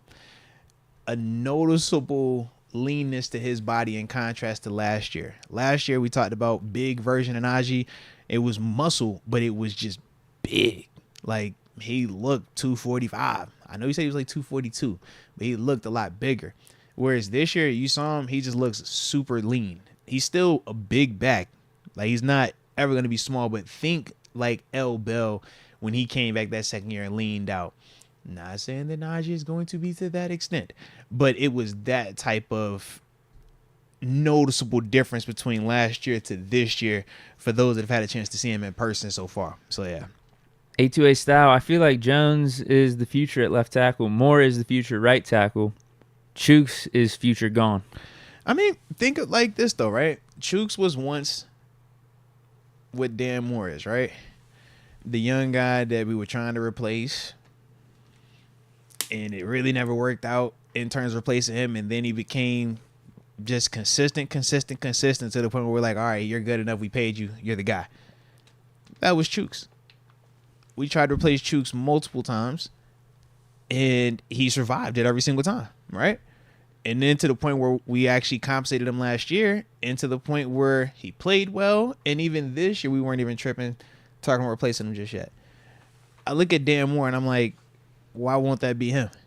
I mean, you can make a case that Dan has already had a better start to his career than Chooks. Because remember, early on, Chooks had only played the game versus the Broncos that first year. And then it was a Rams game? And yeah, it was the Rams the next time. Yeah. that was it. It was like just a little handful, one here, one there. Whereas for Dan has started 2 full seasons at left tackle. Like, that type of stuff isn't just happening. We tried replacing Chooks with Banner, and this would be Broderick for Dan Moore. Mm-hmm. Absolutely, man. Now, I do think that Broderick's going to work out a little bit better than the Banner situation, because obviously Banner couldn't get back healthy. Right. But at least for Broderick, we at least feel like, all right, at some point in time, we're going to see you, and you're going to be on this field and help us in a major way. It doesn't hurt, though, if it was next year and now you're saying to Chooks, all right, we're going to let you go ahead and do what you need to do. Get some cap savings on you. We're going to get some, and Dan or Broderick, however we feel makes the most sense, maybe start, looking at putting one of them dudes over there. And if you don't feel comfortable with that, you go back to the draft. Restart the calendar again. Yeah. Man, you still got time because you got rookie quarterbacks, though. Yeah, it's not the worst decision in the world to make sure your tackle depth or just you're good at the tackle position. Yeah. Especially with having a Kenny Pickett back there. And the thing I would say is this. Players like Chooks, man, they last because they're consistent. They're available. I know we want every player to be an all-pro. We want every player to be a Pro Bowler. There are not a ton of big dudes like Chooks that can move and do what he does walking around, though, that aren't already in play, that aren't already $50, $60 million tackles. Heck, Chooks is a $30, $40 million tackle if we think about it. That is not a regular tackle in this league in terms of his compensation and based on his production and athleticism. So I do feel like because of how close we are to Chooks in terms of like us watching it and following him and his whole journey, our perspective of him is a little bit different than what it probably should be. Because I look at Chooks and I say, man, what's the difference in how we view James Daniels versus how we view Chooks? If Chooks was coming from Chicago, where we looked at James Daniels and said that Chicago's Bear line wasn't good. He was good, but that line wasn't nice. But he comes here and we're like, bro, we love him. We paying him and we feel good about him. We don't speak negatively about him, even if he has a bad play on occasion. Yeah. We still feel good because we're like, bro, this is a big dude that can move, run. We ain't seen that like this since the Castro. I feel like Chooks would be the exact same, but because we've seen Chooks grow up, we've had to feel the, all right, well, we trying to replace him. All right, is he actually good enough? Dang, we actually paid him a little bit soon. Oh, is he really going to be good enough to live up to it? Oh, all right, he's still good? Oh, can he do it again? I just think our perspective of Chooks is really different because of how close we are to it. But Chooks is a good tackle in this league, man. Like, I don't think we just going to be getting ready to move on from that right away either because of the position. When you find an O-line, man, that can be healthy and produce, you see how long it took us, so to speak, to just get back from Pouncey, DeCastro, Moan, and that group. Yeah. We've been scrambling. So when you finally feel like, all right, this piece has been pretty cool, it's consistent, this is consistent, that's consistent, all right, we splashed here, all right, let's see what this does. You try to keep that, man, or at least do as less moving pieces as possible and keep that group going together because they need that continuity. But more importantly, when you have 5 good dudes or good enough dudes, you don't want to take that chance of losing one because, like I said, you look around the league, it's a lot of teams that have 2 and 3 good guys, and it's like, yo, that's a major problem. Buffalo, prime example. We talk about Chooks. Man, you don't think Chooks would be the man in Buffalo right tackle right now? But that's just the reality of the game. And when you look at the roster and how it's constructed, well, you got $100 million quarterback, receiver highly paid, DB, stuff like that. That's part of how you design it. Right. For us right now, we don't have that issue because we got Kenny on the rookie deal. So yeah. So a lot of our money, if you look at it on offense, we done put it in the O-line. Chooks, Daniels, Cole, Sayu, Malu, Herbig. And then Broderick in the first. And then it will start to flip once you got to start paying Pickens and Pat. Yeah. We'll see with Najee, obviously. Penny. Yeah. So, yeah, we'll probably have 1 or 2 more high-priced O-linemen, and then we'll be shuffling through some mid-tier free agents or some draft picks as time goes on. Because, yeah, we're definitely going to have to start paying the offense here coming up. Like, once that changes, we can't be getting away with it. Right now, we're good still, right? Go. As long as we don't have the crazy high salary skill position dudes, we all right. But, yeah, once that shifts, now you need them dudes to say, all right, you're good enough to win in spite of some of this. Which we've seen Cincy do, too, if you think about it. Yeah. Yeah. Booman318 gifted a Moats membership to Cody James. Man, shout out to Booman318 being a rock star at life, and Cody James. Welcome to the upper room. Yes, indeed. Yes, indeed. We got 828 Style saying his pro teams are Tampa Bay, Dallas, Green Bay, and the Giants. Oh, okay. I thought he was saying like his pro teams. Like, I was like, oh man, mine are Pittsburgh, Buffalo, and my son throws AZ on occasion. But she was talking about the teams you work with. I see what you mean now. All right, Throw all right. Dallas in there maybe too. Dallas is definitely in there. I was like, oh, I like Cowboys. I was like, Deke, I lit up when he said Dallas. I was like, oh, me too. And I was like, oh, you're going that direction, not that direction. My bad. My bad. And then Let's Go UW says there are rumors that the Eagles might cut Edmonds. Ooh. Could we see him come back if they do? I don't hate it. Wow. I definitely wouldn't hate it. You got the familiarity. Yeah. I wouldn't would hate be it. for it. I would just not wonder if hate it's too late. See, the only reason I don't think it's too late is I think we'd really want to start putting him at linebacker then. Yeah, I'm You might as like, well. yeah, you're coming here and you're playing, bro. I'm like, I feel good. Yeah. I'm going to throw you in here. You're going to play some of this box linebacker. You're Yeah. definitely my dime linebacker because you already know how to do that. So you're doing that. But I also know you my emergency if my safety situation isn't what I want it to be, or if an injury happens back there. I know I can slide you back there next to Minka, and I've seen that. I know you can do that part. I would be for it. And he plays special teams. That's the other part. Edmonds will go play gunner. He will go cover a kick. He ain't too proud to do any of that type of stuff, man. Just bring him back. I ain't hating. I'm surprised they're looking to cut him. Yeah, I'm surprised by that. Yeah. This What's the situation? this could just be a random blog saying this. Although if those Let's too? Go UW saying it, he's usually got his finger on the pulse of this type of stuff. I He's thought just it's not. usually in like Wyoming though when he has this finger on the pulse with that type of stuff, man. Let's see. Eagles. Well, I hope they do cut Eli Ricks. Maybe we get a package deal. Edmonds and Ricks. Why you want Eli cut, man? Let Eli just make it first, man. Let him live for a little bit, man. Don't put that cut on him just yet. Hold on. Here's a CBS Sports Eagles 53-man roster projection. Okay. Let's see. Let's go to their secondary here. Let's see. Get to the meat and potatoes, D. Come on, man. I'll get there. Hold on. Well, the Eagles are keeping 9-0 linemen, according to CBS. Okay. So maybe Okay. that would be good news for Spencer Anderson, knowing that we have that Eagles tie Yes. with Andy Weidel. Very true. He might value a line like that. Maybe Kendrick looks at that and says, hey, man, 9-piece. no, okay, I might have a chance. It's time. So you're telling me there's a chance. It's time. He said, let somebody get hurt this week. Whoa. somebody get Okay, hurt this week. CBS Sports does have the Eagles cutting Ricks. Oh. So we sign him and cut Pierre. That's my plan. What did it say about Edmonds? Anything with him or just Ricks? Hold on. No, he's on the squad. All right.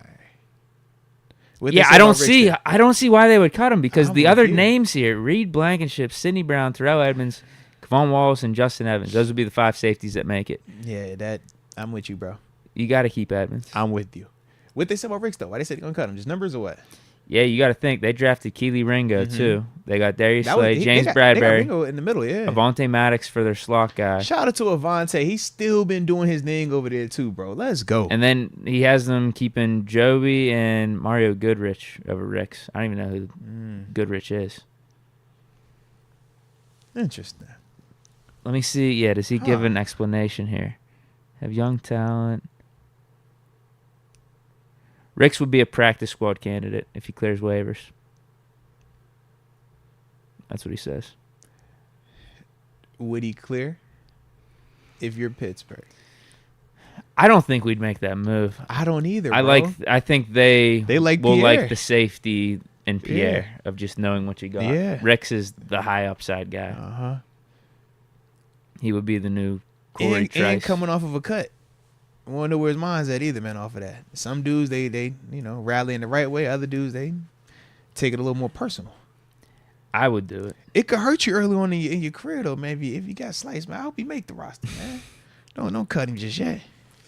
I'm trying to think who else we could cut instead of Pierre then, maybe. You're looking either Norwood. We can't cut Fajoko, maybe Montrevious. Even though I think he's a lock. I think you got to go secondary. I'm looking. I think you want Chandon and Elijah Riley.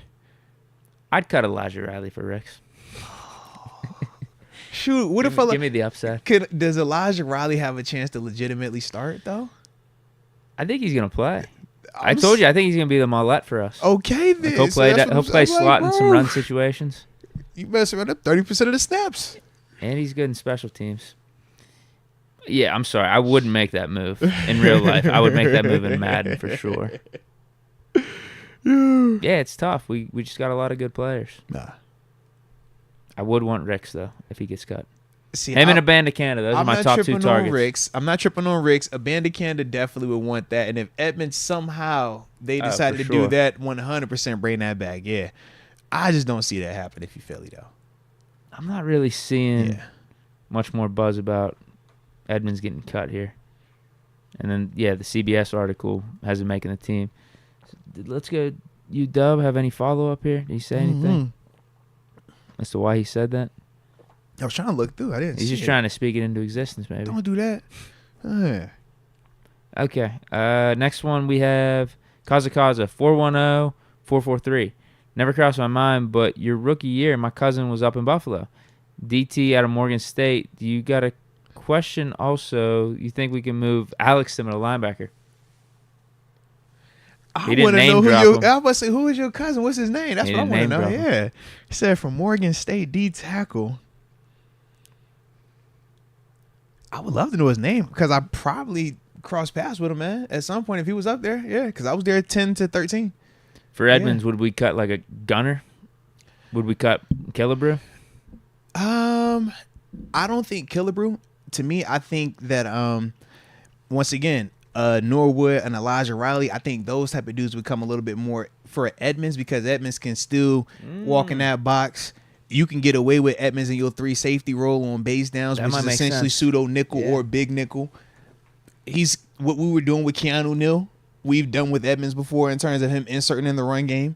So it's like a lot of similarities that Edmonds would bring. I just think that they like Keanu, they liked Casey because those dudes were already here with Edmonds.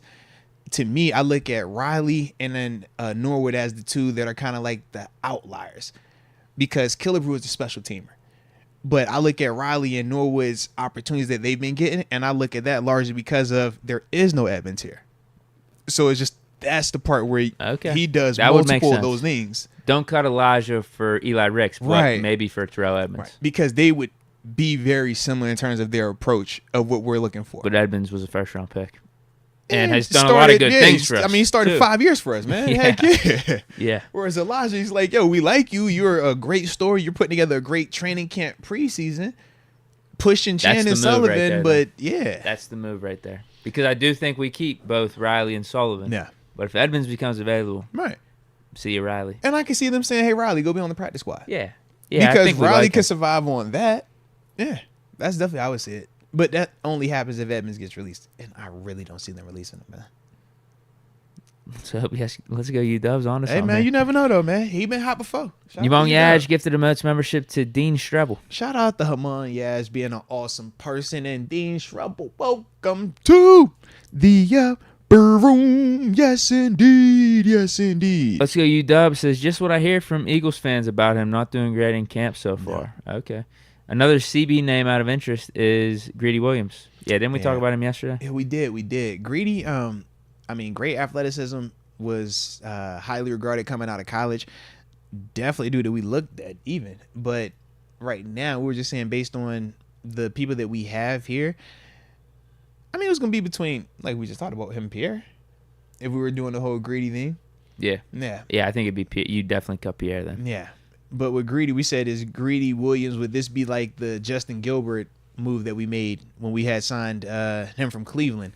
Former first-round draft pick, ton of talent, pedigree, but never really had that success in Cleveland. Then when he came in Pittsburgh, never really was able to get it going. Is Greedy another version of that? Now, I don't know because I haven't been following Greedy like that.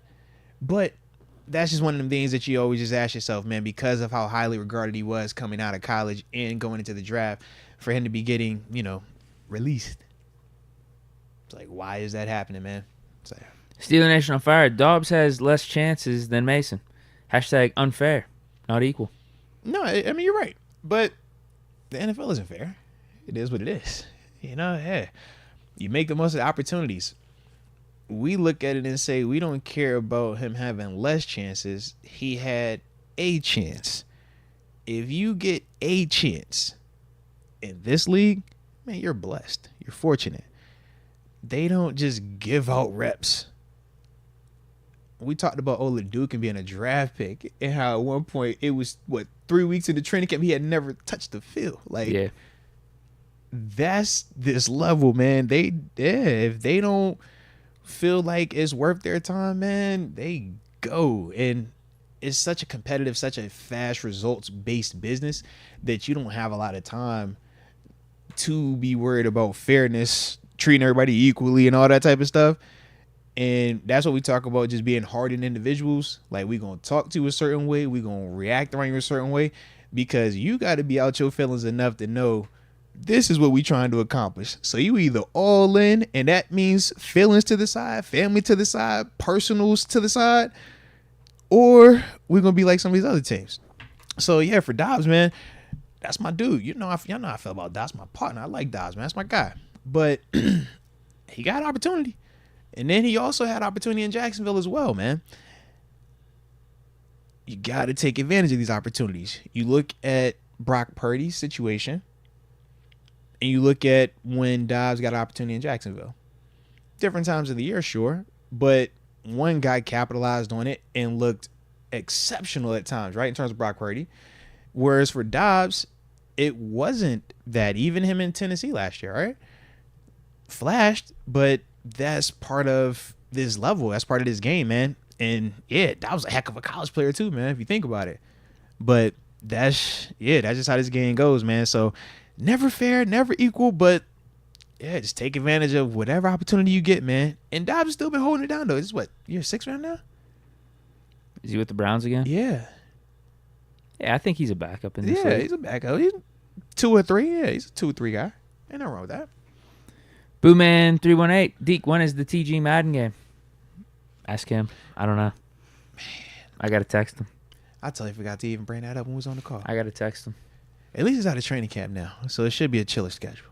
Okay. Yeah, 'cause that training camp schedule, I was like, bro, why do you want to coach? We'll get it definitely before the franchise starts. Yeah. I'll definitely get that in. Steeler Nation on fire. I think Dobbs is pushing that 2019-2020 Steelers. That was the Dobbs. That was the Mason and Duck here. Yeah. Mason Duck. What do we say? We won 3 games with Duck. Yeah, that's the like, thing. what are we I don't saying, know bro? if we automatically put Dobbs in. We go Yeah. on that little run that we had with Duck. Now, Duck's floor was a disaster. But when he got hot, he got hot. Yeah, and that counted. That got us to 8-5. That definitely counted. We witnessed that. We got out of multiple stadiums. We witnessed them. Yeah.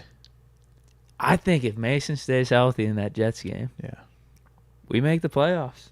And our it would have been an ugly. We would have had to go on an ugly ass run. Ugly. It would have been ugly. Because that defense was really good. It would have been ugly. That's when. But Mason actually gave us hope in that Jets game of like, oh wait, we can actually have a competent quarterback back there. All he did was show you what he's been showing you his whole career, huh? That he could throw the ball downfield.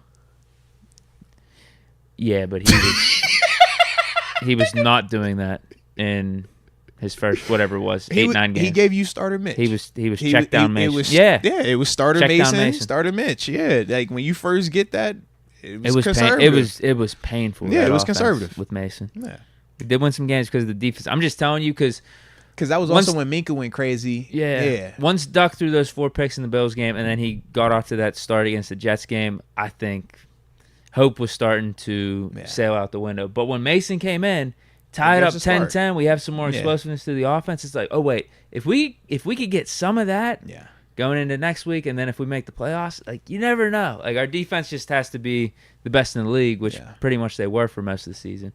Yeah. Who knows? You get a turnover too. Minka was hot. Yeah, pick 6, fumble. Yeah, TJ was getting all those those forced fumbles, those strip sacks. Because remember, that's when we first started thinking that he legitimately was going to win a depot. He was in the conversation. Yeah. Mm-hmm. Yeah, there were some other. He didn't have the most sacks, and it was weird because he didn't have the most sacks in the league. But that was like the start of like them combos for him, though.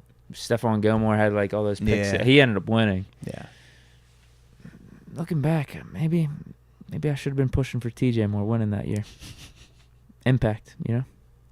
But we was also so hype on Minka too, though. That was the other part. He was awesome. C-Dub joined the upper room. Shout out to C-Dub27 and welcome to the upper room. Yes, indeed. Yes, indeed. Yeah, so I don't know about Dobbs for that 2019 team if he all of a sudden elevates I forgot. I did see. I think Ben being the quarterback elevates us. X-Concepts said, look at Dobbs in 2018 versus the Raiders. It was bad. I do remember that. It was really bad. Yeah, I do remember that one. Ben had to come in and save our ass. But then Boz, come on, man. He pulled a McFarland.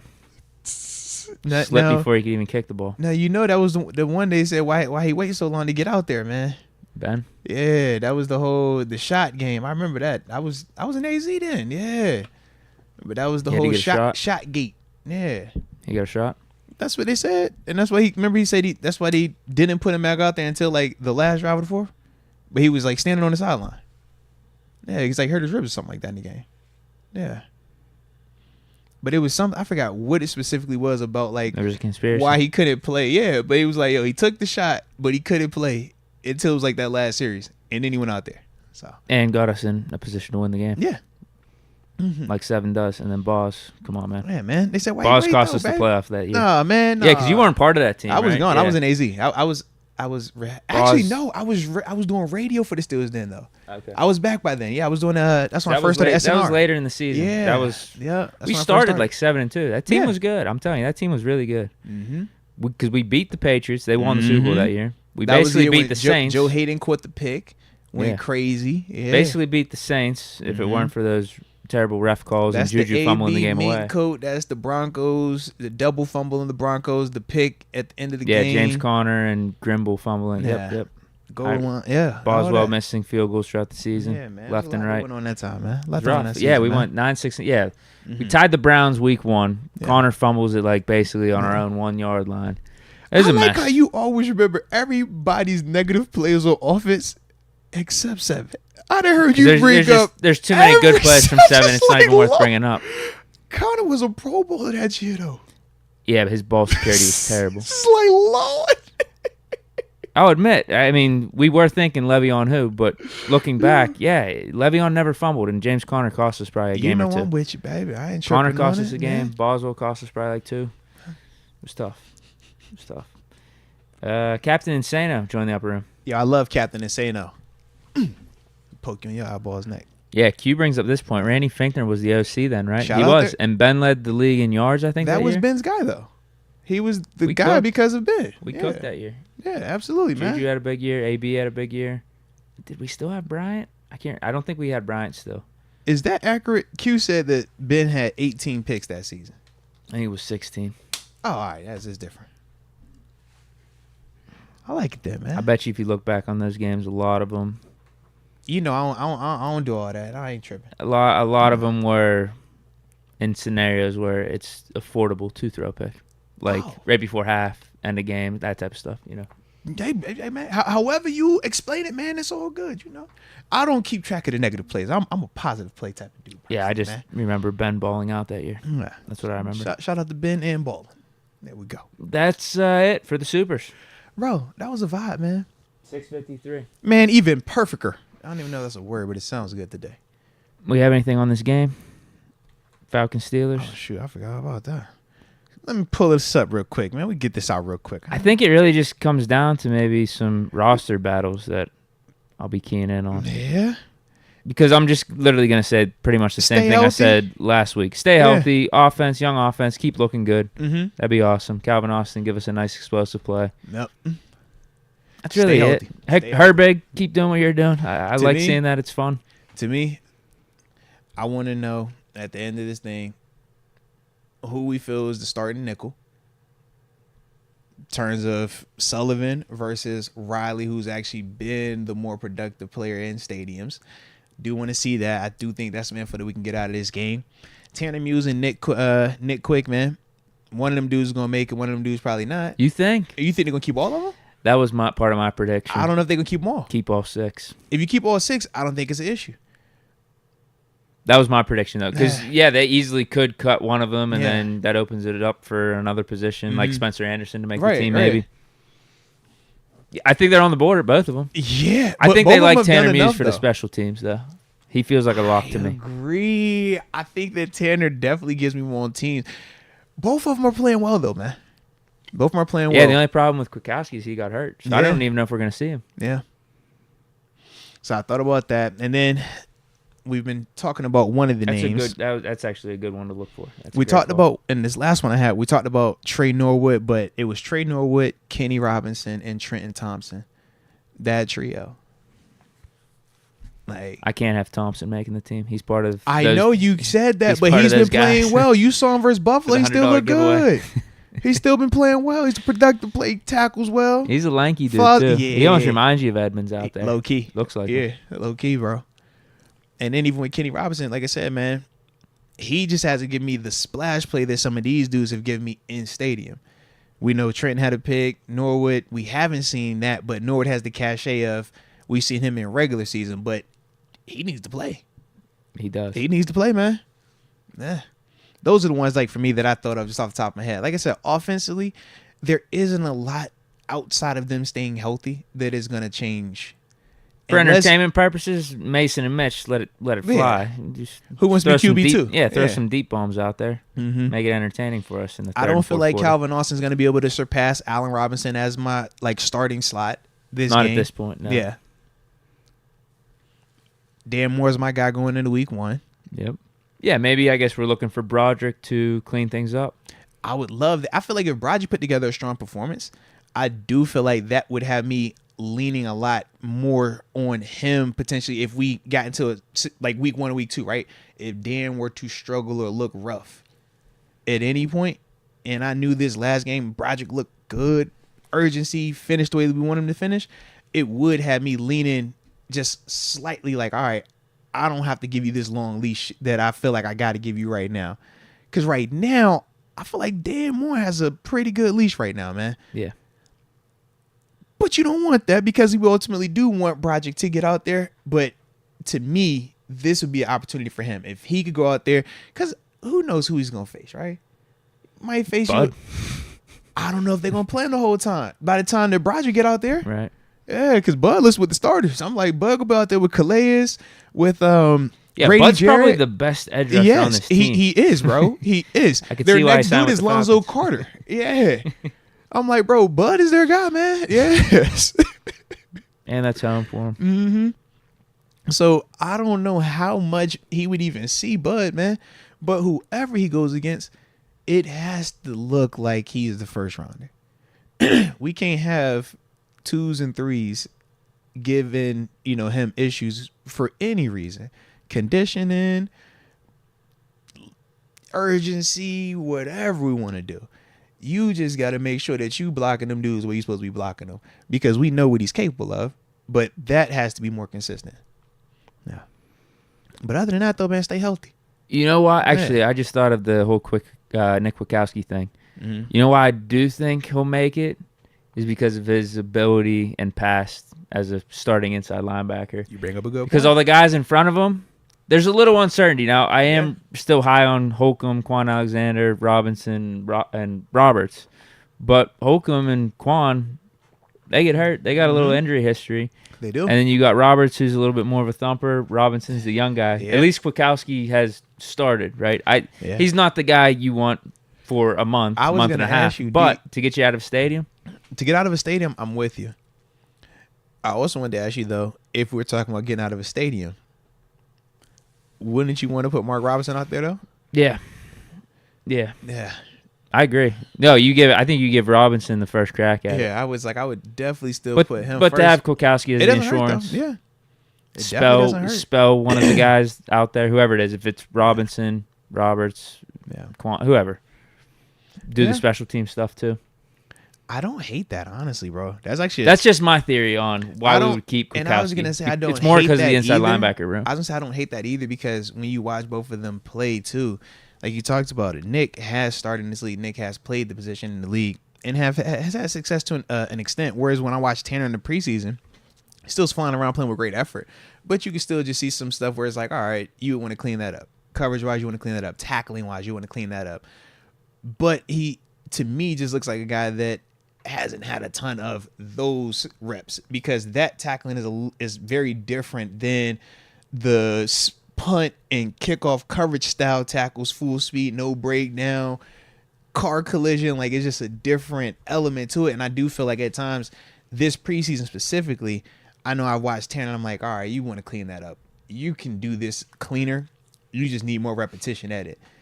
And it's not like a bad thing, but I do feel like that's one of them parts that if you're splitting hairs on those two dudes and you're saying, well, both of y'all are teamers, this guy gives me a little bit more that if doomsday happens, he can at least get me out this stadium, or I feel a little bit better with him getting me out the stadium. So I can understand that, man. I think they both make it, though, ultimately. That's my prediction. If they keep 6, I don't hate it. If that's they my keep prediction. 6, we've done it before, bro. We've done it before, so I wouldn't hate it, man. How about this one, though? Zach Gentry on the bubble. You know I like Zach. The thing that really got me was seeing Darnell Washington out there with the ones. I like against Zach, the Bills. bro. I like Zach. I do, too. 4 tight ends. 6 LBs. Yeah, you got to make decisions. Yeah. Everybody can't make it. Yeah. And I think the way the Steelers want it is for Darnell Washington to be tight end 2 to Pat Freiermuth. Yeah. I think he wants to be they want him to be Muth's complement. And Connor has clearly transitioned to Swiss Army knife on offense. And I think the Steelers are ready to do it sooner rather than later. I thought maybe Darnell would take over midseason. But I'm with you. I think they're ready now. You watch, bro. Well, that'll be some other info that we'll get tomorrow night. Because we're going to see who they put out there first with Muth. I think it's going to be Darnell again. I do, too. And if it is Darnell, well, then, yeah, that's definitely going to give us an even stronger indication. Yeah. Now, we could keep Gentry. But then again, you got to take another position out of play. Yeah. Fehoko, we can't do that because of the Infinity Stone. You can't. Yeah, that's my thing. Is like we can't keep 6 inside linebackers, 4 tight ends, 6 D linemen, 6 corners. Yeah.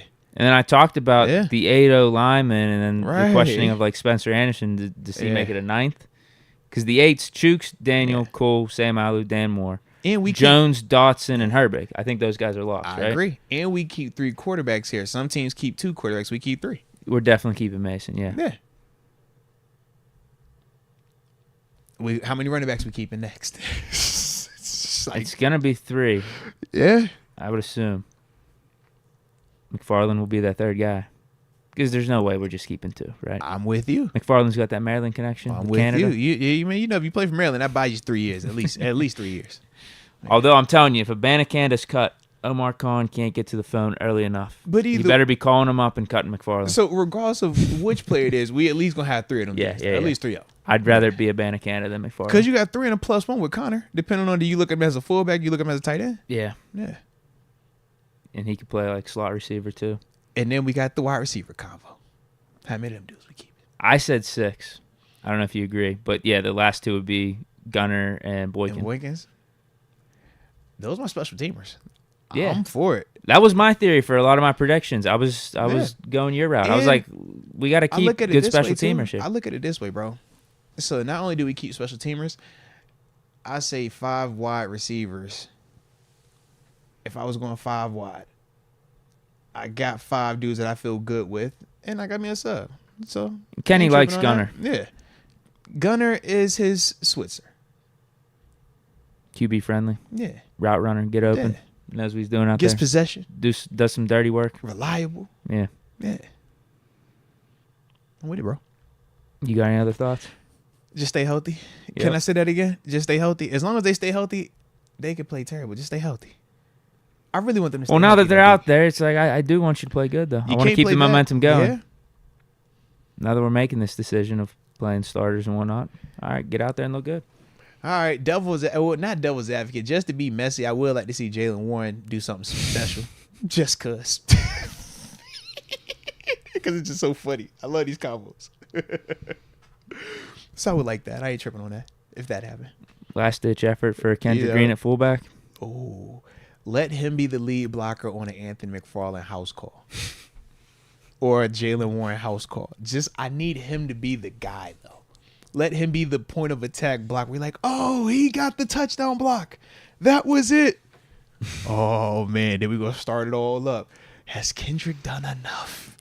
Has Kendrick rewrote Too late. his fortune in Pittsburgh. It's like, too late man, for me. I got to see his work on the O-line again. I'm sorry. Saying, bro, it's a chance, man. There is a chance. I'd rather put Dotson or Darnell at fullback if we're going for that type of thing. You just never know. Kendrick is more of a funny. I like that story better. Not funny story, but it's more of a feel-good story. Because it's like a real underdog right now. He's definitely got a bigger redemption arc than the other two. Heck yeah. Anthony Sixto, what, last two supers, and we wrap it up? Yeah, because it's already 7:05. He says, second super chat, Deke, if you had to choose between Ben and the Steelers organization, who would you go with? Hashtag most valuable homer. Hashtag MVH. They go hand in hand. Ooh, he said they don't, though. You got to pick one. I don't know what that means. Rooting wise, like rooting interest, we talked about this. Like if Ben got traded or something, I'm a Steeler fan. Yeah, you definitely said that. I'm a Steeler fan. So like, yeah, from that standpoint, yeah, I'm a Steeler fan. Yeah, and you can't take away Ben's impact because that's part of why you're such a diehard Steelers fan as well, because of him winning what he did. Yeah, that's my guy. Yeah, they kind of go. Yeah, they do go hand in hand. I don't. Yeah, but yeah, if Ben got traded, like if he signed with the 49ers last year, I'm not. Yeah, I'm not a 49ers guy. You're not going to see me. Yeah. Rooting for the 49ers. I'll root for Ben. I'll root for Ben to do good because I want him to do good. And you'll be a closet hater of the Steelers. No, that's not true. That's not true. I will be very, very, very mad. He'll be bashing the Steelers' decision making. Yes, the GM. Yes. Yeah, the decision making. Exactly that type of stuff. The sabotage, as many have called it. I just thank you. Thank you, Seven. I wouldn't be. I wouldn't have been happy. I mean, obviously, I wasn't happy that I felt like Ben got pushed out of there. I thought he had a couple more years left. Wasn't happy about all that. But again, as you can see, still here with the Steelers, man. You don't have to like everything your squad does. That's also true. I had a saying at the time. I don't think I've forgiven yet, to be honest. I don't think I've forgotten. I don't think I've done either. He said, I ain't forgiven yet, and I ain't forgotten. God dang, Deke. All right. Oh, no. Here's what I said. At the time, this was, think back a year and a half, 2 years ago when Ben retired. I think I said, I haven't forgiven yet. I don't know if I will, but for sure, we most definitely won't forget. You're not going to forget that sabotage. He say, yo, of all the years, this when you want to bring this have I forgiven? I don't think I've still forgiven. I guess I'm trying to stay open to it. I don't know if that's ever going to happen, though. Probably not. Definitely not forgetting. Just think the sabotage opened the door for Kenny, though. Yeah, it's weird. Yeah. It's sacrifices had to be made. Weird sliding doors moment, huh? Sacrifices had to be made, man. Sean McCartney, I'm a Tomlin fan, but want a poll to see loyalty. What's he mean? To see like who's rocking with Coach T. Maybe that's what he's referring to. I feel like he got a good approval rating right now, especially after last season. I think last season he turned some heads, man. Got some people back on the bandwagon. Yeah, it's not as hot. Yeah, it's not as hot right now because he needed to show a full season, no 7, no excuses. Like, all right, let's really go. And now this year will be another one. Yeah, Canada's the guy everyone hates right now. Yeah, he's hotter right now. Canada is him and Kendrick Green. Yeah, Kendrick Green can stay on the roster, and if we don't have success, they'll find a way to blame Kendrick. I don't know. Even Matt Canada right now feels like he has a little bit more cooler of a seat after seeing the preseason game. I'm not seeing any bashing Canada talk, right? Hey, man. All right. 3 series and 3 touchdowns will do that. Q, you know who's not reliable? Kendrick Green. I mean, maybe he's reliable and not being reliable, though, huh? What about that? See? Yeah. Maybe that's his reliable trait, that he's not reliable. Who are we talking about being reliable? Why do you bring up Kendrick Green? I don't know. I was trying to think. Or maybe when I said at the part at the end of, like, if he goes out there and plays the fullback, key block, opens it up, now has he changed his fortune? Maybe that's what he was saying. I don't know. Yeah, because about 5 minutes ago, so probably. Yeah. Yeah. All right. This is an accurate statement. He's not reliable at all. But the beauty of life is, as long as he keeps living, he's going to get a chance to rectify said feelings. I hope not on the Steelers. Go do that with the Bengals. But what if he rectifies and turns into All-Pro? Then we will be having regrets. So we want him to be successful here. Dream off-season moves in terms of moving and shaking guys on the bubbles would be to see Kendrick Green on an AFC North rival. Okay. We cut him. He signs somewhere else. Mm-hmm. And then he actually gets time throughout the season, particularly against us. That would be awesome. And then we sign a Abanikanda and Ricks. That's my dream scenario happening over the next week or two. I like it. I like how you got this thing planned it out over here, man. And unfortunately, we cut McFarland. Sorry, but got to open things up for Abanikanda. But it's all right. Aunt Matt, come on up to Buffalo. We got home for you. Don't trip. All right, that's fine. Yeah, don't trip. Don't trip. I'll give you McFarland. Don't trip. I like it then, man. I like it. So, no, that was a vibe then, broski. That was definitely a vibe today, man. Yeah, so no show tomorrow, all right, because obviously the game's tomorrow, so not going to do anything on that day. We will give you something on Friday, all right? We'll figure out our time, stuff like that. I'll put something out there in the on the page and stuff like that later tonight / tomorrow. But yeah, man, this was a vibe, broski. So with that being the case, y'all hit that like button one time for the culture on the way out of this thing, and subscribe if you have not done so just yet. Got anything you want to give them on the back end? No, I'm good.